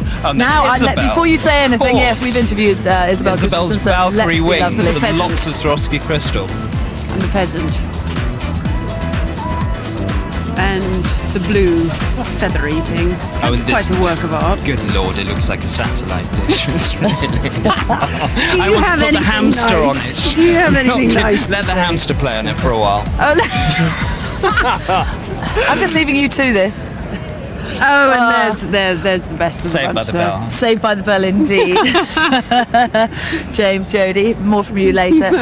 Now, I'm going to take a little wander over. We know that the Kidd family are supremely talented, but I'm quite lucky as well because I've got some pretty good genes in my family. Chrissy Bradbury, designer. Hello, Mum. How do you do, Julia? How do you do? Now, somebody wanted to look at my outfit from head to toe, so here's your chance. Mum, how did you come up with this creation? Mainly because of you. You told me what you wanted. I got drawing, and this is it. You see, that's how it happens so many times, isn't it? People have an idea in their mind about what they want for something like Ascot, and you have to try and let your creative juices flow around that idea. You certainly do. And then you come up with whatever it is, and then you can say, don't like that, yes, I do like this, and then it all happens.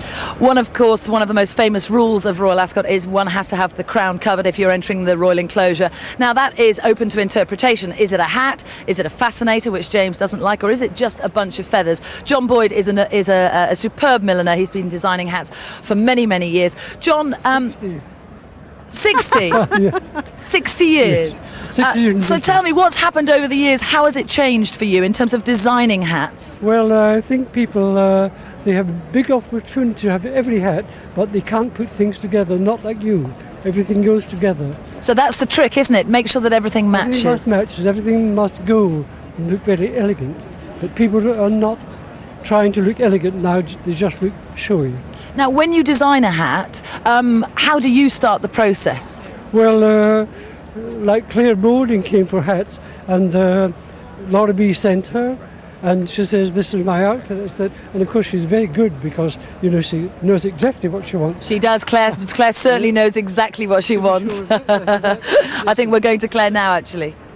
He gives me very good advice, Mr. Boyd does. He put a card on top of the hat box for this one. I hadn't even looked at it, and it just said, this hat has whispered to me, I'm for Ladies' Day. And so I believed him. The runners behind us for the Brittania Stakes, the bell going for jockeys to get a leg up. We're going to mention one horse because it's a standout in the paddock, and it is number 27, just over there, trained by David Watchman. Same colours as Yeats. the dark blue colours, but Willie and I think this horse, De La Grandera, is really good looking. I've no idea what price he is, but we'll find out as we get a full check on the runners and riders with Jim. Okay, let's check them. One is Eddie Jock, the mount of Johnny Murtagh. Norrisan is Richard Hughes. Joburg Mick Cannan. Del Case is Ted Durkin. Majuro Darrell Holland. St Philip is Seb Sanders. Down to Danebury Hill, Jimmy Fortune. Colorado Rapid, Kevin Darley. Regal Parade, Frankie Dettori. Opera Music is Liam Canary. Slate, Eddie Ahern. Dubai Twilight, Michael Hills. En Masse is Jean-Pierre Guillambert. And Cannon Gate, Christophe Lemaire. Thunderstorm Cat, Richard Quinn. Artemino, Jamie Spencer. Ectiara's Martin Dwyer. Furnace putting up one over Olivier Pellier. Ea or E or Ea is Ryan Moore. Take your pick. Billy Dane is Paul Hannigan. Schmook, Richard Hills. Valdan is Dean McEwen. Tudor Prince, Steve Drown. Heroes is Emmett Stack.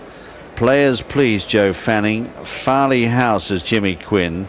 De La Grandera, Wayne Lorden. Gulf Express, Karen McAvoy. Bucciolati is Franny Norton. And Kilburn, Philip Robinson, putting up 3 over, rides at 8-6. Kilburn, there is Kilburn with the cheek pieces. And Philip Robinson's already had a winner, the Ribblesdale, earlier this afternoon. So he goes down early. The other 29 will follow very soon. Let's have a look at the betting now for this Brittania Stakes. And don't forget, you pretty well need a group class horse to be actually winning this. And here on the track, they're backing Artemino from 5-1 into 4-1. This morning it was all about Colorado Rapid. A really big gamble developed there from 7s into 9-2. Those are the two that the bookies fear here. Ectihar is at 9-1 from 10s. Smooch very popular at 10-1. That's been 11s. Bucciolati, that was back with Corals this morning at 20-1. And pretty solid here on the track at 12s. Regal Parade is a 16-1. And it's bigger prices and upwards the rest. Most bookmakers are quarter the first 4, 1 or 2 are 5 places. Artemino, the 4-1 favourite. Well, down here in the paddock, an awful lot of owners, but also a man who's been hard at work today, Nat Parker. Hello. He of Inspector Linley and all of that, and various other rather frightening things as well. What were you doing? Well, in the last week I've been to Chad. No, I wasn't thinking of that frightening. The other part that you played. Spear. Haunted Mansion or Spear. You tell us about Chad now, because you're here raising money today. I am. Very sweetly, the Racing Post put in their diary piece, the Dickler, about my being here, and anybody who speaks to me has to give me £25 or more, Claire. Sorry. And in fact, I've just got £100 off somebody in the parade ring here. And it's going very well, but we need more money, and we need it within 2 weeks, because in 2 weeks' time the rains come and they have no chance at all, the people out there. There's 2 million of them, and £25 would save one whole family.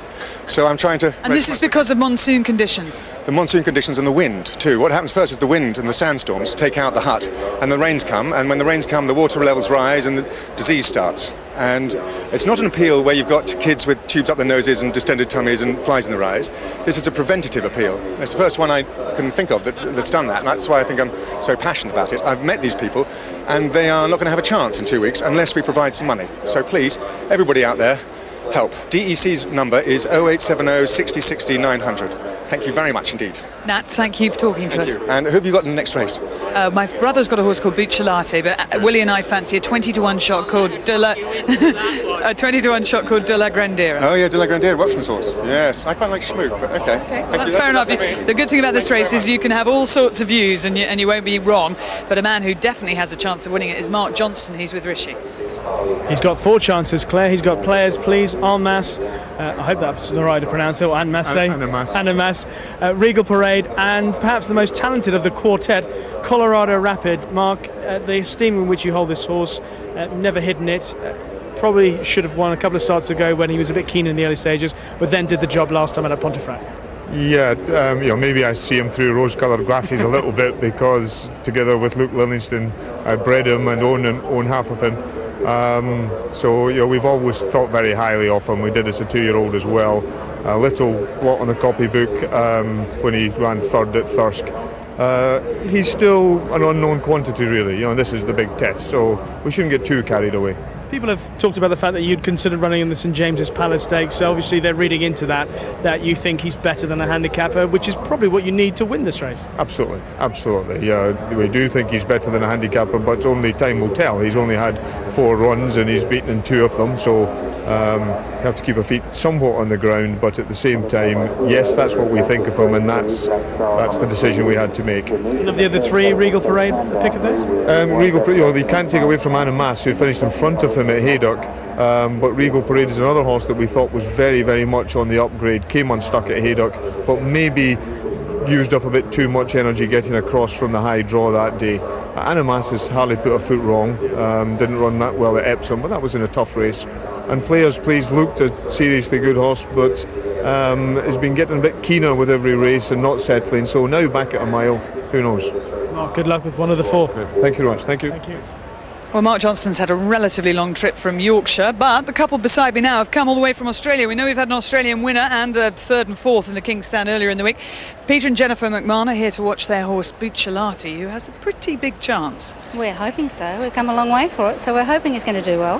When did you arrive? Last Thursday.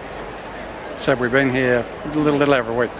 Now, what is this place like? What were you expecting, and has it fulfilled expectations? We were avid watchers of the Ascot Carnival last year and watched the whole carnival. So we'd seen the stand and everything, but it's fabulous to see it in person. It's just amazing. It's bigger than Melbourne, but we do it well too.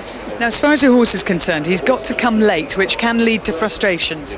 Well, it has in the past but on the straight track, I think he'll do a lot better. He won't have that problem of getting boxed in. So I think we're hoping. We've been praying for rain. We've been praying for more rain. Well, you got a heavy shower of rain, and that may just help his chances, and they'll go a very strong pace. Best of luck to you. Thank you, Claire. Thank you.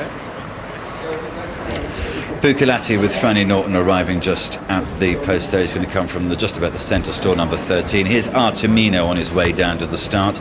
Jamie Spencer riding for James Fanshawe. They won it last year with Sir Gerard. Stall Trent is a good enough draw for him, and he came from the back of a good competitive handicap to win last time at Newmarket. Certainly did. If you look at the draw of most of these horses, actually a lot of the horses that were strongly fancied and have most of the form are all drawn over the far side towards the middle. So I would imagine you'd go over there. Ideally drawn over there. This fella will be held up, and James horses look like they're improving. This fella was a good performance last time at Newmarket. What's that on his nose? It's a cross nose band. And that what just helps the jockey settle him, yeah? Well, sometimes some horses will go along just with their mouth open a little bit, and they start getting their head up, and the bit comes up in their mouth. That just keeps his mouth a little bit shut. Right. Okay. So it helps him perform better. Helps him to breathe, helps him to settle, keeps his head down a little bit. Okay, that's the favourite then, Artemino, on his way down to the start. There is Ektahar, number 17, he's drawn high in store number 27. Martin Dwyer rides him. Won at Lingfield on the all-weather twice last year. Fair comeback run at Epsom, which is over 1.25 miles, so he's dropping in trip to this. And I know John Gosden, I think, likes to win this race, the Brittania. And a nice horse. Met trouble in running also on his first start, so more than likely could have been a little bit closer. Horse I liked last year a lot. But it's a tough handicap, this, you know. None of them can be ruled out. Here, going down, is Regal Parade, who's already won 3 of his 4 starts. All 3 of his victories, though, have been at 7 furlongs. Southall, Newmarket and Wolverhampton. Got beat at Haydock in a very competitive race last time. But he was drawn out in the trees. He was drawn off the track that day. He really had very little chance from where he was drawn. And in actual fact, he did well to finish where he did. And he still led them, so he's got a fair bit of early pace, and he stayed on well, but just tired up the last bit. Nice little horse. So what you're saying is because of the disadvantage with the draw, he is better than the 7th place he was able to show. I would like to think so, and it was a very, very competitive race. It was won by the William Jarvis Tobosa, who's a very, very smart animal, and would have ran in the Jersey Stakes here earlier in the week if he hadn't gone wrong. That is Regal Parade then. There in the first colours of Hampden Al Maktoum is Schmook, caught by Green Desert, who's trained by John Dunlop and has won at Warwick and also good handicap at York last time. Yeah, and was a very smooth winner of that too, and looked like it was going to win quite a long way out. A good substance to an animal, and looks like it should keep improving. I had one on my side here.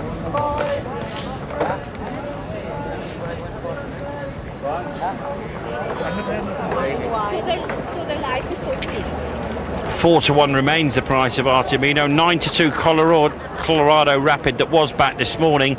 A lot of horses being backed here. Schmook's an interesting one. They've done the 10-1. That's now a pretty solid price at 9-1. 12-1 Bucalati, very popular that one.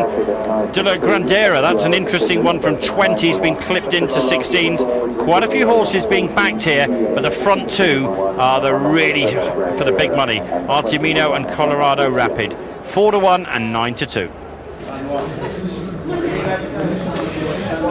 There is De La Grandera, called by Fuziassi Pegasus, who is in fact still a maiden. He's had 3 starts, 2 of them this year. He was runner-up last time at Leopardstone, over further than this, a mile and a furlong.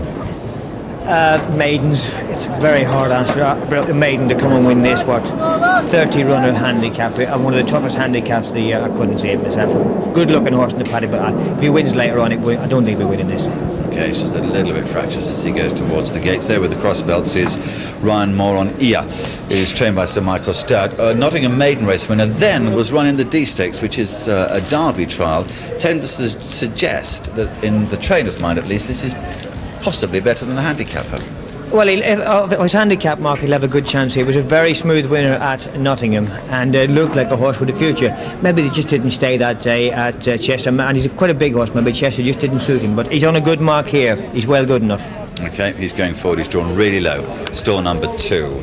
There, hiding in the background, is Furness, Olivier Pellier, riding number 18 for Michael Bell. Third, behind Regal Parade, one of his rivals today at Newmarket in his 1 start, and he hasn't run since the Craven meeting. No, horse I liked last year, put in 3 nice performances, good stamp of animal. I wouldn't be surprised to see him in the shake-up. I liked him. Michael Bell's wife Georgina is going to have split loyalties because she'll be cheering on her husband's horses, but also her parents and her brother Luke Livingston own Colorado Rapid, who's one of the favourites. Willie, what's your view? Well, this is a 7th mile, isn't it? It's a mile. It's a mile sprint, isn't it? Yes, that's true. It's a mile sprint, and it's which horse gets settled and has a good run in the race. Not too many more to go. Here's Jim. Last few going forward now. Colorado Rapid going in on the near side. Thunderstorm Cat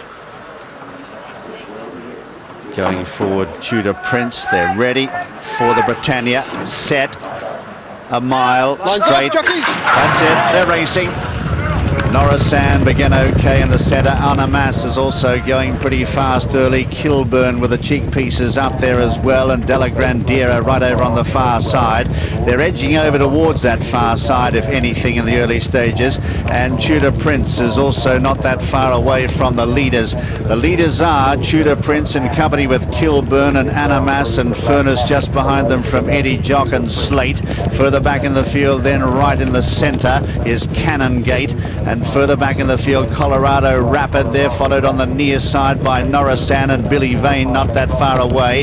Further back in the field, then ridden along now is a Thunderstorm Cat, and then on the near side, Opera Music. But they're all grouped up, and they're right over on the far side. And the leaders here are Kilburn with Tudor Prince, and also there Anamas from Slate. Just behind them on the near side, showing plenty of dash there, is Schmook with a striped cap. They're followed by Players Please, and then Billy Dane back in the field. They're followed by Colorado Rapid, and coming into it on the near side, Farley House with the pink sleeves. Opera Music is further back in the field. Racing up now onto the course proper. 2 furlongs left to go in the Brittania. Anybody's race here. Eddie Jock has bullocked his way to the front now. From Ektiar, the far side, De La Grandera, Anamas running a big race. Ear is also coming into the picture as well, right down the outside. Eddie Jock the leader though, with a half furlong to go now. Fighting it out, Ektiar. Look at Ear from the clouds. Ear now coming home with St Philip. Eddie Jock punched out close home. Eddie Jock found extra and won the Brittania.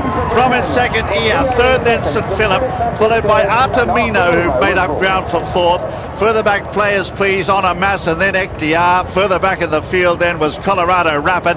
Norrisan was the last to finish. Michael Bell, a happy man there, and Eddie Jock. Well, he kept finding, didn't he? Johnny Murta, he is a canny rider. He always keeps a little up his sleeve.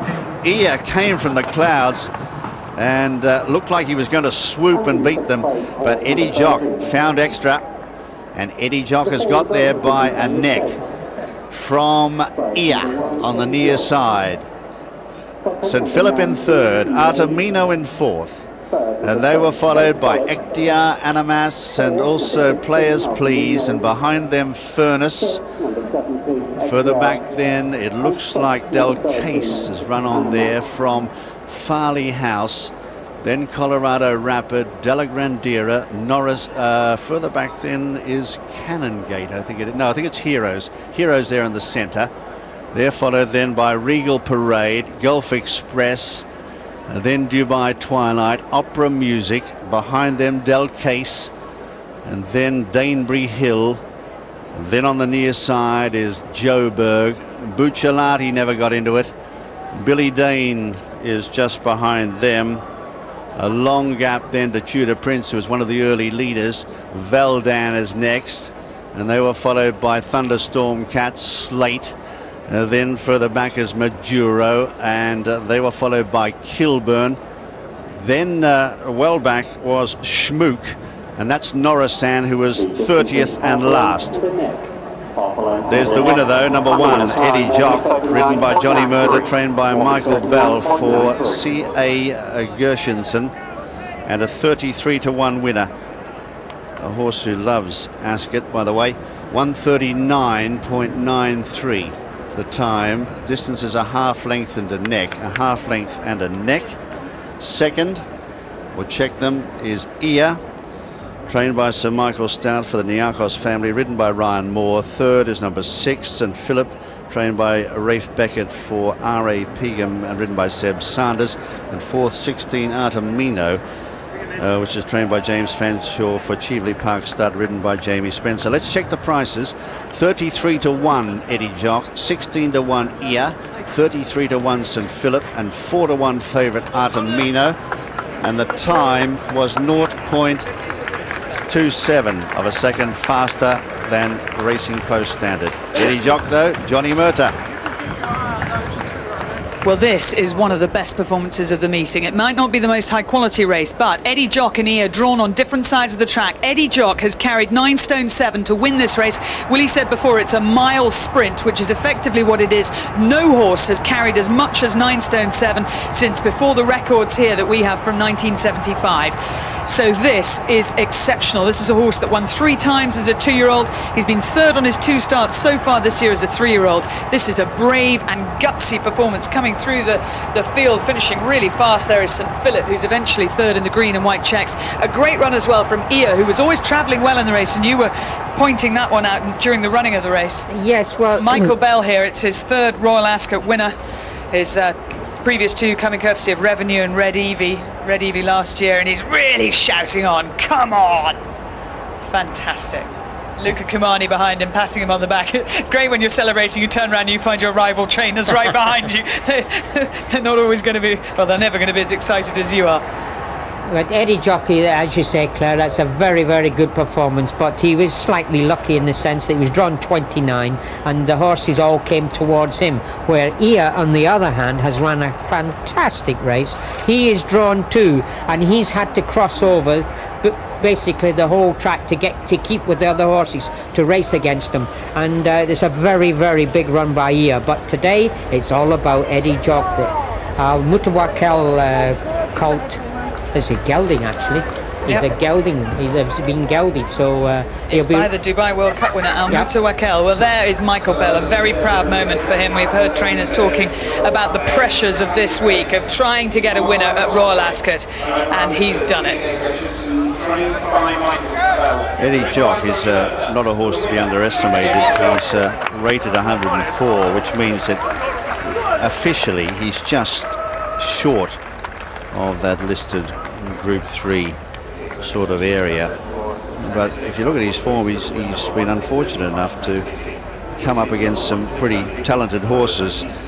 Back in April, he was 3rd in the free handicap there behind Prime Defender and Tobosa. And that was a really good run. He's only beaten a short head in a length, and then came out at Windsor and ran into Phoenix Tower, one of Henry Cecil's pretty talented types who will go on to better things. So he's done a big job under 9 stone 7. Let's check the full details now of the Brittania. If you back the winner, We're looking at a pretty handsome collect. 33 to 1. The best price it ever was 50 to 1. It wasn't completely unbacked, but I'll tell you what, the bookmakers have had a real result here. Second, number 19, Ear at 16 to 1. Third, number 6, St Philip at 33 to 1. And fourth, number 16, Artemino, the 4 to 1 favourite. Eddie Jock, a big price, and it was greeted in virtual silence here in the ring, apart from the bookmakers who were cheering at home. A 33 to 1 winner of the Brittania. Well, Angus says stunned silence in the betting ring. I detect a little bit of a shock on your face as well, Mike. Well, first thing I did was check I put the weight cloth on when Johnny came in, because I thought with 9 stone 7 he had a very difficult task today, but he did run a very good race in the free handicap, and the form of that race has worked out extremely well, so you could make a case for him on that, but I thought it was mission impossible off 104 in a handicap, I have to say. His main quality, Michael, is the fact that he is really genuine. Last year, as a 2-year-old, he had some tough races and was always in there. We're going to look back at the closing stages, because once again, his courage came out. Yeah, I mean, he was a right scamp, this horse, before we cut him, and ever since we've gelded him, he's turned inside out, and I still am very surprised with that. I mean, that is a very good performance with 9 stone 7 to fend all that lot off, you know, and delighted for Colin Gershenson. It's his second horse he's had with me, and he was very cheaply earning 26 grand, and no, it's a real thrill for everybody. Did you geld him because he was a little bit of a colt, a little bit of a boy, like to play around a bit? He was behaving like me when I was 21. And what did that entail? No, I don't know. He was a scamp, you know, and he needed cutting, and he's never looked back since we cut him. Michael, well done today. Thanks, Rishi. Well, you've heard about the winner Eddie Jock from his trainer there. Let's have a look at the horses who finished in 2nd, 3rd and 4th places, coming from completely different sides of the track as well. Here's Ear, right over on the far side with Ryan Moore, came from stall number 2, so had to be out there. And look here, right at the back, Artemino is in the red jacket, the blue cap. The favourite behind him is St Philip, and St Philip is the most interesting one because he makes a great deal of progress in the closing stages. Certainly does. Seb settled him over there because the horse he has the tendency sometimes to do a little bit too much in his races. And he had the weight, as you say, he just pulls him round. I think it's Frankie, and then he starts to really pick up and really run it. Finishes with great effect. You'll see as he zooms through here under Seb Sanders. I like the way that the form to look at this race. The winner has carried top weight. He's got good form with Pine Defender to boast from the free handicap.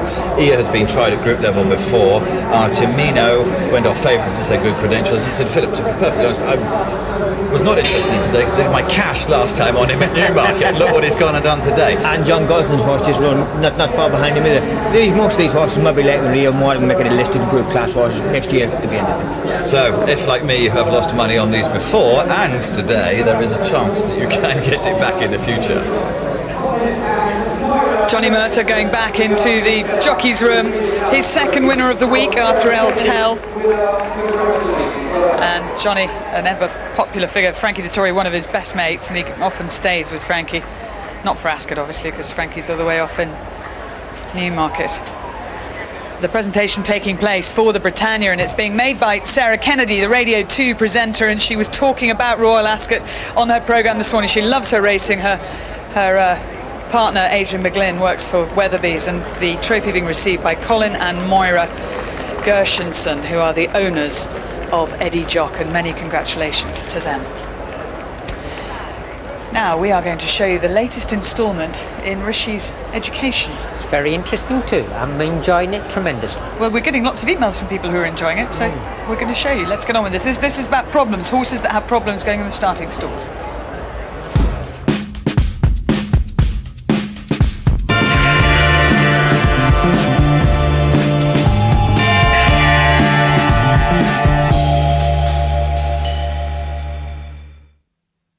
One of the problem areas for horses on the racecourse is the starting stalls. Now, I've seen horses try to get over, under, or even plainly refusing to go into the starting stalls. Kelly Marks is with us again. How are you, Kelly? I'm very well, thank you, Rishi. Now, how do we cure horses who have an aversion to starting stalls? The best thing is to prevent it, really, to do really slow training with horses so that they get used to going in this really narrow area when they're young, and so it becomes part of their everyday life. Curing, as always, is so much more difficult. Kelly's intelligent horsemanship expert is Tim Piper. Getting a suspended horse back into the stalls takes hours of patience and perseverance. This is the running rail, which is right where the most vulnerable part of the horse is. It's just like us being in our most ticklish spot. Everybody's different, but when you tickle yourself, initially you respond. It's almost a reflex. And when their adrenaline's up, all of a sudden they will make a contact, and then all hell lets loose. That interpressure thing kicks off, flight mechanism, whack, under the fronts, up over there, down. You see them getting stuck under here. They're just saving their own lives. Fighting for their lives. Pure adrenaline. So this is a filly that's been suspended from racing, and we're going to work on her now.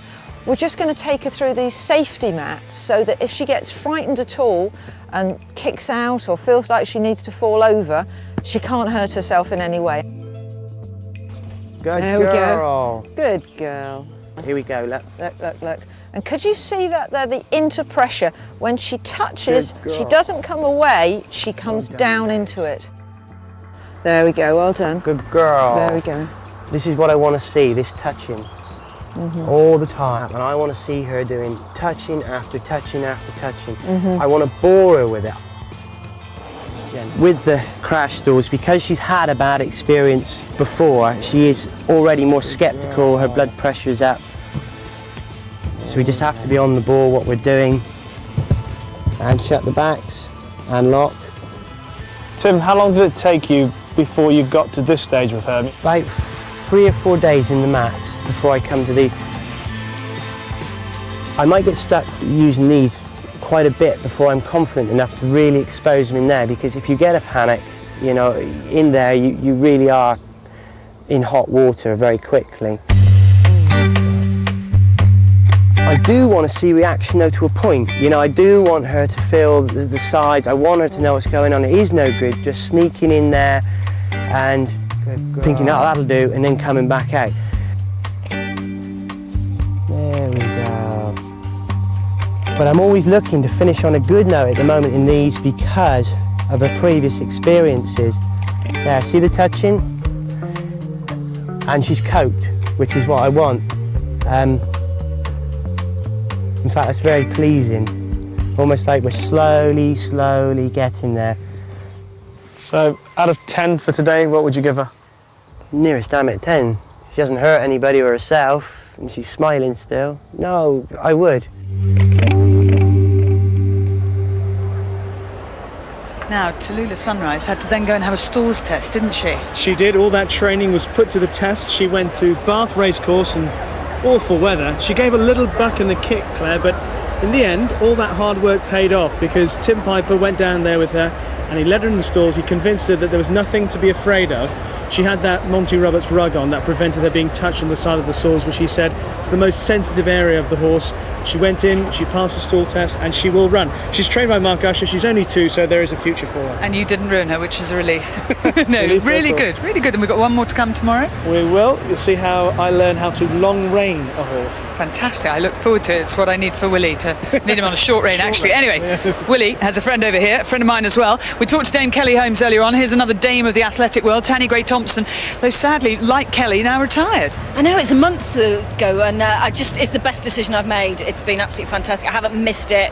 I'm training or doing sort of physical activity about 5 times a week rather than 12 times, and it's just brilliant. I don't know why I didn't do it years ago. Well, because you were still so good. That's why you didn't do it. 11 Paralympic gold medals, 15 in total. You'll miss those big competitions, or hopefully you might come and work there with me. Well, you know, I think the big decision for me not wanting to go to Beijing was I just didn't want to put myself through that anymore. And although there are bits which are amazing, just the stress and just throwing up all the time for a race, that was the bit I just couldn't face anymore. And I knew if I did Beijing I would just hate it, and I wanted to leave still enjoying what I was doing. So now you're here enjoying watching racing of a different kind. Are you having a good day? Have you backed any winners? No, I've been rubbish. Well, Kelly Holmes did the best turnout, which is what you're about to do for this race. And she said she went on absolute athletic principles. She looked for the most muscled, the fittest, the one that looked best in its skin. And yeah, and she did really well because it won, didn't it? So, yes. You know, I think I'm going to go for the same thing, and whether I like Platts or not. No pressure. Thanks, Tanny. Also here, who we saw presenting the last trophy, is Sarah Kennedy, who was up bright. Hello. Who was up at what time this morning? 3:30. Which is for you a daily occurrence. Yeah, we've been doing it now, Terry and me, for 14 years, Claire. The best thing about your show is that you talk about racing all the time, which hardly any other presenter does on Radio 2. Oh, I just drop through, the odd bits and pieces because, as you know, my beloved works at Weatherby's, so I pretend to know a damn sight more than I do. It's all received wisdom, really, as you know. And I was talking a bit earlier. The worst thing at Ascot, Claire, is he tries to do tipping speeches, and last year he stood up and he said, yes, yes, Ouija board will be a complete and utter failure. She's old now, and she's a filly, and she's tired, and will come last. And of course, she went boom. So yes, the girls. And of course, this year, who won the? He probably said Yeats couldn't win, did he? No, he did get Yeats. He did get Yeats, but I don't listen to him now because. It's the secret to a happy relationship. Well, the more you know, isn't it, Claire? The more you know, the more it goes wrong. Because I've always thought, as a girlie, how you go to bed, and you go to bed all happy, and you wake up and everything's all completely confused. And I think that happens to horses as well. Do you think that a horse can be all right when you put it to bed, and then it will wake up and something's sort of slightly gone wrong? Yes, I'm not sure that gives us a great idea of you and your job, actually. If you wake up in the morning and feel all confused and muddled. It could be the hormones. I mean... It could. No, I think you're confusing things. I'm just saying that people go to bed, horses go to bed, and you wake up, you think you're all right, and then sometimes you're not. That's Nobody can doctor it and tell you why quite... And as a human, you can say, I don't feel great, but a horse can't. Great to see you here, and thank you for doing the press. And you look gorgeous. You've looked fantastic all week. Thank you very much. Well, you look resplendent in pink as well. Let's get some fashion as Sarah makes her way. Got a pashmina on to keep her warm, which I think is quite a good idea today. Here's Julia. Well, the going is good to firm. Oh, we can't catch you there. Your pins, Jodie. Good to firm on the track, but I think in the Royal Enclosure it's a little softer underfoot, and I have fallen prey. Sadly, I have the dreaded grass stuck to the heel. Mrs. Sensible again. In the flats, it just hasn't happened for you. Now, James, yes. We covered just about everything when it comes to fashion, but we haven't touched upon jewellery yet. Well, jewellery, if you have the family jewels, now's the time to crack open the vault, but you really don't want to put them all on. Just the classic pearl choker, a diamond brooch, maybe diamond drop earrings, and then enough. And that's it. But you say that if you've got the family heirlooms. Yeah, but you don't put them all on. You don't put the tiara on as well. Well, sometimes some people don't have the family heirlooms. In which case, should they or shouldn't they? I don't necessarily do the jewellery thing. No, I don't, because I find just a stud in the ear, actually, I think would be enough. A pearl stud. Well, really? You've been spending time with somebody who knows all about the correct amount of jewellery. Yeah. Actually knows everything about jewellery. The Countess of Walton. An invitation to Royal Ascot is one of the highlights of the British fashion calendar, but it's not just the dress that demands attention. Ascot's one of the few social occasions when it's acceptable to wear diamonds for daytime, and what better place to shop for nice ice than London's Bond Street. I'm here to meet British Vogue's jewellery editor Carol Walton, who'll be talking to us about the season's fashions in fine jewellery and hopefully picking the winners for Royal Ascot. But first I'm here to meet Melvyn Kirtley, UK president of Tiffany & Co, who'll be talking about settings that never go out of style. Ascot is one of the few social occasions when women can genuinely pull out the family diamonds and wear big stones. And how far is too far at Royal Ascot? Well, actually, I think you're absolutely right. Ascot is one day or one event when you can wear a lot of diamonds, you can wear a lot of colour, you have a lot of options. And pearls are certainly the classic for Royal Ascot. Pearls are very classic. I recommend South Sea pearls. They're large, they're luminous. We have some with wonderful diamond clasps, so you get a nice combination of diamonds and pearls. Perfect daytime jewellery. So, Carol, you're showing me classical jewels for Royal Ascot. What do you think Royal Ascot means to the British? Well, I think the green pastures and paddocks and course at Ascot are our red carpet.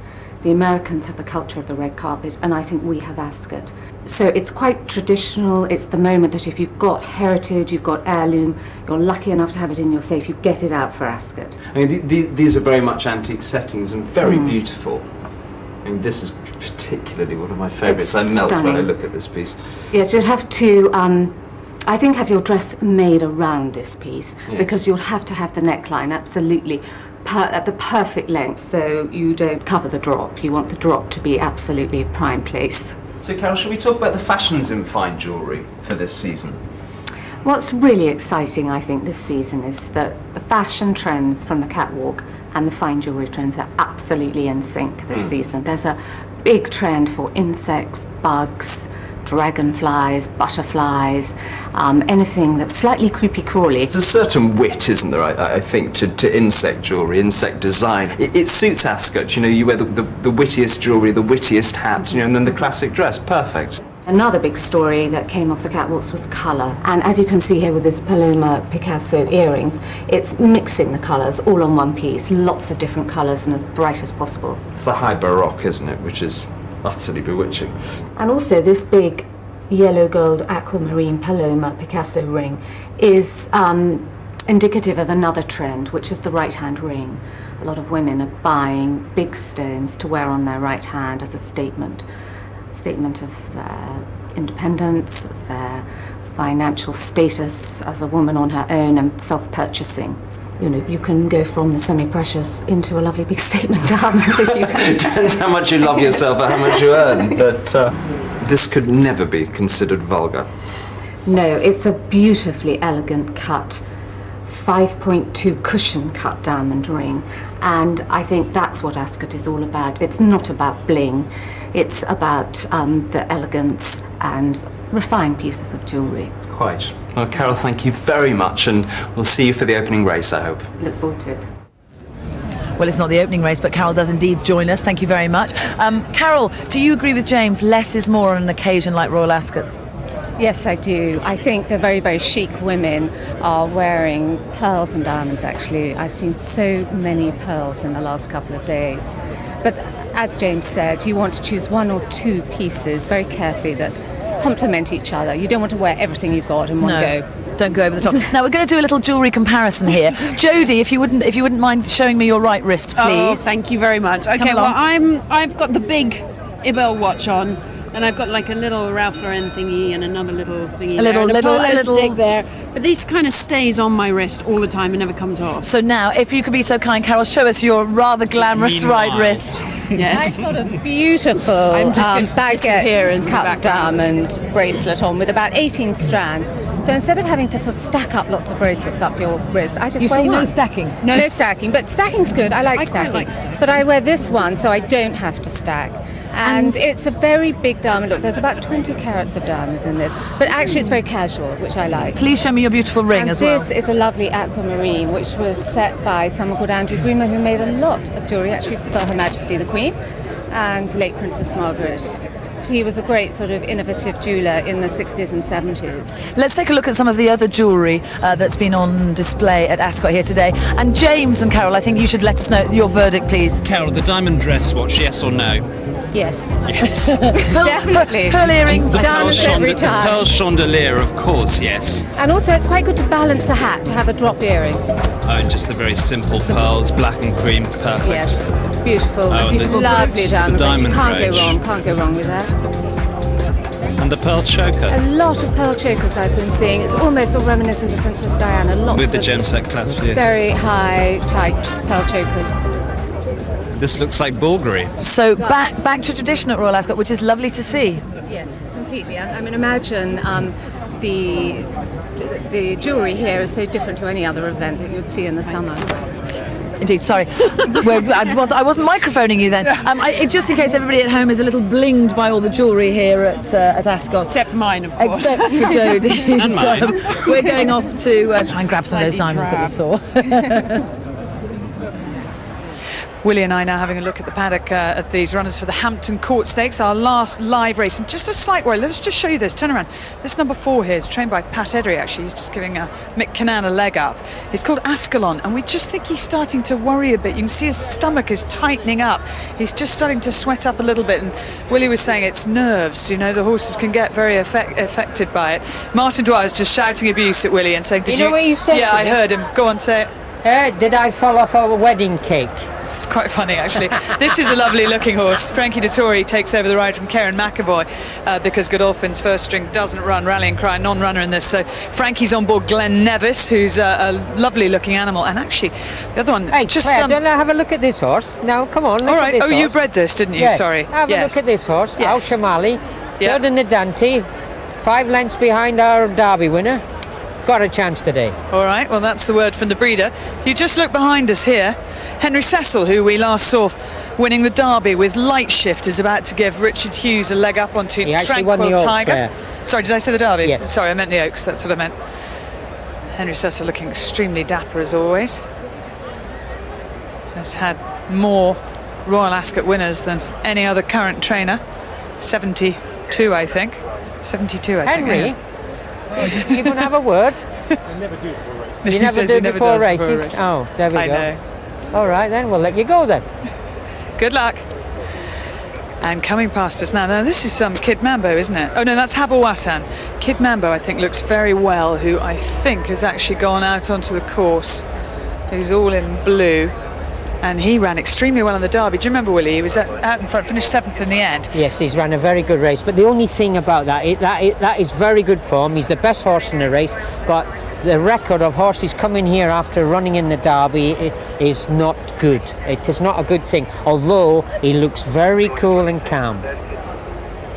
And there is Kid Mambo, just being led out onto the course. And they are making their way very quickly. That's the Liverpudlian there. He looks a funny colour too, doesn't he? Look at him. He's a good-looking lad. What, Martin Dwyer? His twin brother certainly thinks he's good-looking.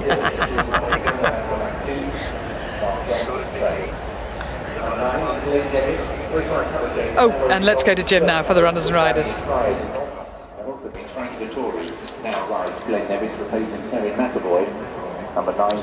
Okay, let's have a look at them. One is, this is the Hampton Court Stakes, incidentally. Chambéry is Joe Fanning, Take Out Rallying Cry. 3 is Al Shamali, Ryan Moore. Ascalon is Mick Cannan. Big Robert, Martin Dwyer. Chinese Whisper, Johnny Murtagh. Desert Dew is Michael Hills. Fish for Compliments, Paul Hannigan.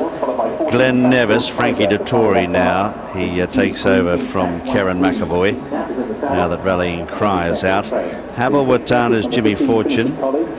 Kid Mambo, Richard Quinn. Take Out 12. 13 Supersonic Dave. That is a big price, 12 to 1. Jamie Spencer.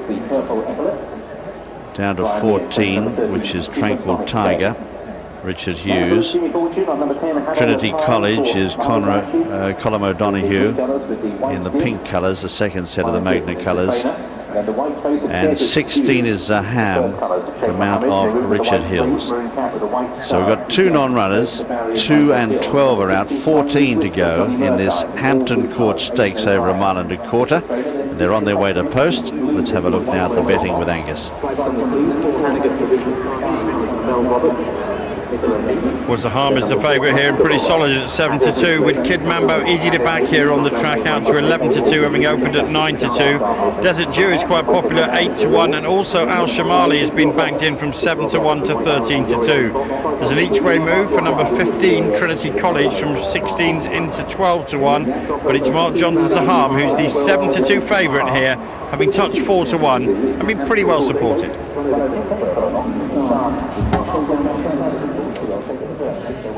Let's have a look at Zaham on the track on his way down to post. He's won 4 of his 6 starts. His wins at Lingfield and Kempton on the all-weather and on turf the last twice at Newbury and Epsom. He's been impressive in all of those runs. He's constantly improving. A very hard horse to beat today, I think, particularly as he's a Mark Johnson horse. They always find more and more, don't they?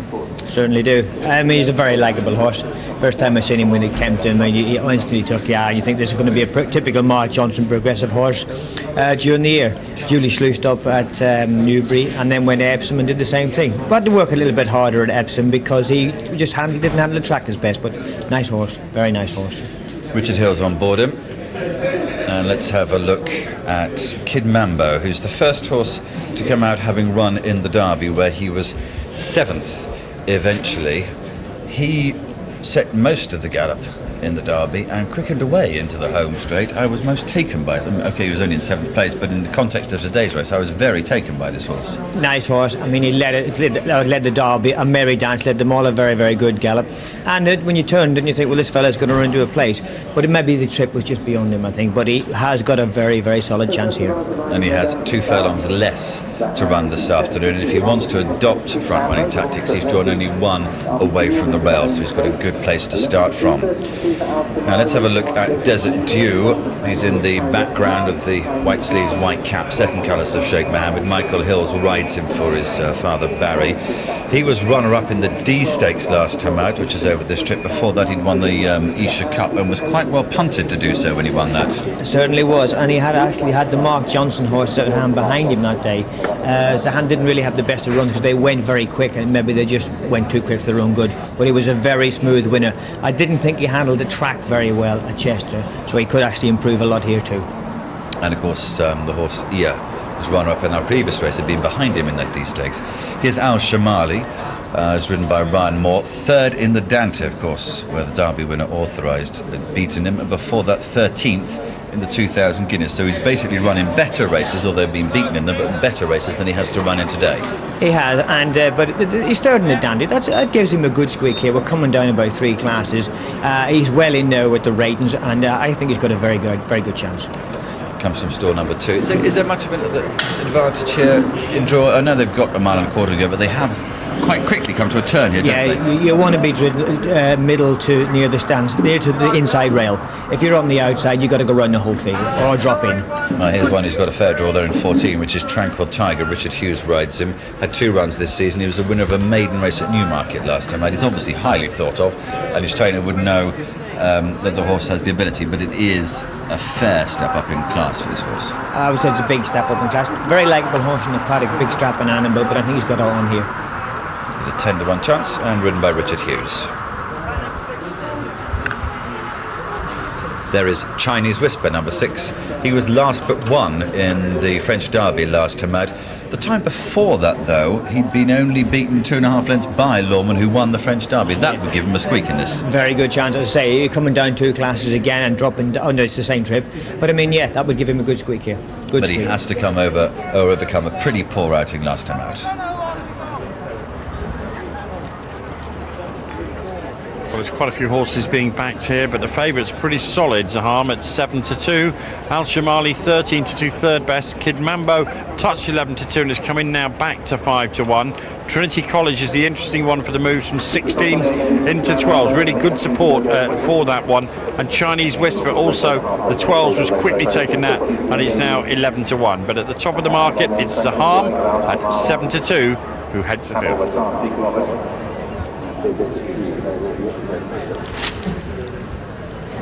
There is Desert Dew. We had a chat about him beforehand. He'd been a runner-up in the D Stakes and won the Isha Cup. He, in fact, is the one in the first colours of Sheikh Mohammed. Champre and Joe Fanning are running in the second colours. Desert Dew's about to go forward into his store number 6. The few more to go in. Just very briefly, because I know you want to have a quick mention. Supersonic Dave. Yeah, I thought he had a great squeak. He was down in trip at Goodwood, but his time before that, when he was a very, very good second to the horse, ran 4th the Derby, puts him in here with a big shout, especially the trippy ones. Okay, that was Habel Watan just going forward into the stalls with Jimmy Fortune. Al Shamal is still to go. The blindfold, by the looks of it, is going on Tranquil Tiger, and Ascalon is the other one to go forward.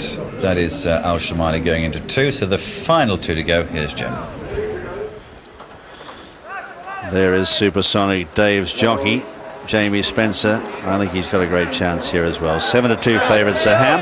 They're ready, set, and they're racing in the Hampton Court. On the near side rail, it's Champre who's first to begin. Up there's Zaham, and out very deep off the track now Kid Mambo is starting to cross over. Habel Watan is back in the field, about 3rd or 4th last. On settling down though, Kid Mambo is going to be the early leader as he was in the Derby. From on the outside in 2nd now, Zaham. Settling in 3rd, Champre the white cap, followed by Glenn Nevis just behind them. From the pink cap further back of Tranquil Tiger. Back in the field then Chinese Chinese Whisper travelling on the inside of Desert Dew in the first set of Sheikh Mohammed's colours. Fish for Compliments further back. So too Havel Watan with El Shamali. Ascalon, Supersonic Dave is well back in the field as well, giving them a fair start as they start to race out of Swindley Bottom now. And the leader is Kid Mambo. 2 lengths Zaham, 2 lengths away then is Chambry being ridden along now. Up in third Glen Nevis, followed then by Tranquil Tiger, the pink cap just behind them. They've raced away now from Desert Dew, is back with Chinese Whisper. Havel Watan giving them a fair start. El Shamali right out the back as all the time they're climbing and heading towards home. Fish for Compliments as well back. Ascalon out the back with Big Robert, Supersonic Dave, and last is Trinity College. Racing up now past the half mile, and it's Kid Mambo from Zaham, the outside Glen Nevis, then the pink cap of Tranquil Tiger, Chambry the white cap from Chinese Whisper and Desert Dew. Further back in the field then Fish for Compliments, and then out wider on the track is El Shamali as they swing the corner now, and they've got just over 2 furlongs to run in the Hampton Court. And over on the far rail it's Kid Mambo, the first to kick for home from Zaham. Further back in the field then battling on is Tranquil Tiger. Out of the ruck now comes Desert Dew with a strong run, just over a furlong to go though. Zaham grabs Kid Mambo. Here's Desert Dew from Tranquil Tiger. El Shamali running on well. Zaham and Kid Mambo. Kid Mambo's not done with. He's fighting back from Desert Dew. It's Zaham who now gets his nose in front. Zaham gets up to win it. Tight second. Flashing home out wide there, El Shamali in a photo with Kid Mambo, and right there in the centre Desert Dew. Tranquil Tiger behind them, followed by Chinese Whisper, and further back then was Chambry, then Big Robert from Ascalon, then Havel Watan, Supersonic Dave, Glen Nevis, then Fish for Compliments, and last was Trinity College. Zaham, he's good. He just keeps finding that little bit extra, Zaham. He's a big improver. If you've followed him, you've made money. Zaham, there he is in the centre, flashing home out wide. Oh, making it a real bob. Just got there, Zaham. From on the near side, El Shamali. Then behind them, it's very, very tight between Desert Dew and Kid Mambo for third. We'll leave that to the judge. And behind them was the pink cap of Tranquil Tiger. Then Chinese Whisper, Big Robert, Chambry with the white cap. Then Havel Watan, then Ascalon is well back with Supersonic Dave. They didn't really get into the hunt at all today, but still they're nice horses. Now there are the two, there are the Hills twins, and no doubt about who won it. Richard in the Hamden Al Maktoum colours, the blue and white. Let's check them. 16 Zaham, owned by Hamden Al Maktoum, trained by Mark Johnson, ridden by Richard Hills. Second, number 3 Shamali, ridden by Ryan Moore. Third, number 7, that's official, Desert Dew, ridden by Michael Hills. And fourth, Kid Mambo, ridden by Richard Quinn. And the distances, a short head, I beg your pardon, a head. There's another view of it. Good shot there. A head between first and second, and a neck between second and third. That's between El Shamali and Desert Dew, who's right there in the centre. And Kid Mambo inches away in fourth, just over on the far rail. He's a really game horse, Kid Mambo. Just kept finding more all the time. Fought back, refused to give in. 7-2 favourites Zaham, 6-1 El Shamali, and 8-1 Desert Dew. Time 26.27. Well, you'd think with a finish like that it was a handicap, but it wasn't. First four were all carrying exactly the same weight of 9 stone 2. They are just that close in terms of ability.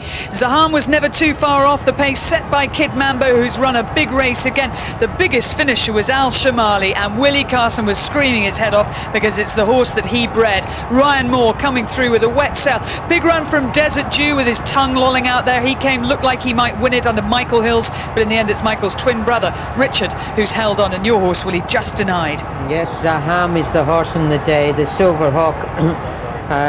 He won at Epsom, and he's an improving 3-year-old. He had to improve again today to win. I thought Al Shamali had everybody to beat. I possibly Kid Mambo was the one who finished in front of us at Newmarket early in the year. He's run a super race after running in the Derby. But Al Shamali wants a mile and a half. His brother, who's just running in the Gold Cup, is bred on the same line, so he will stay. But today it's all about Zaham, the Silverhawk colt, owned by Sheikh Hamdan, and that's his first winner of the meeting, and he'll be highly delighted. And of course Desert Dew ran a great race because they weren't far between them all. You can see though how much it means to a jockey. Richard Hills registering his 18th Royal Ascot winner. For Mark Johnson, the trainer, it's his 27th, the first of the week for both of them.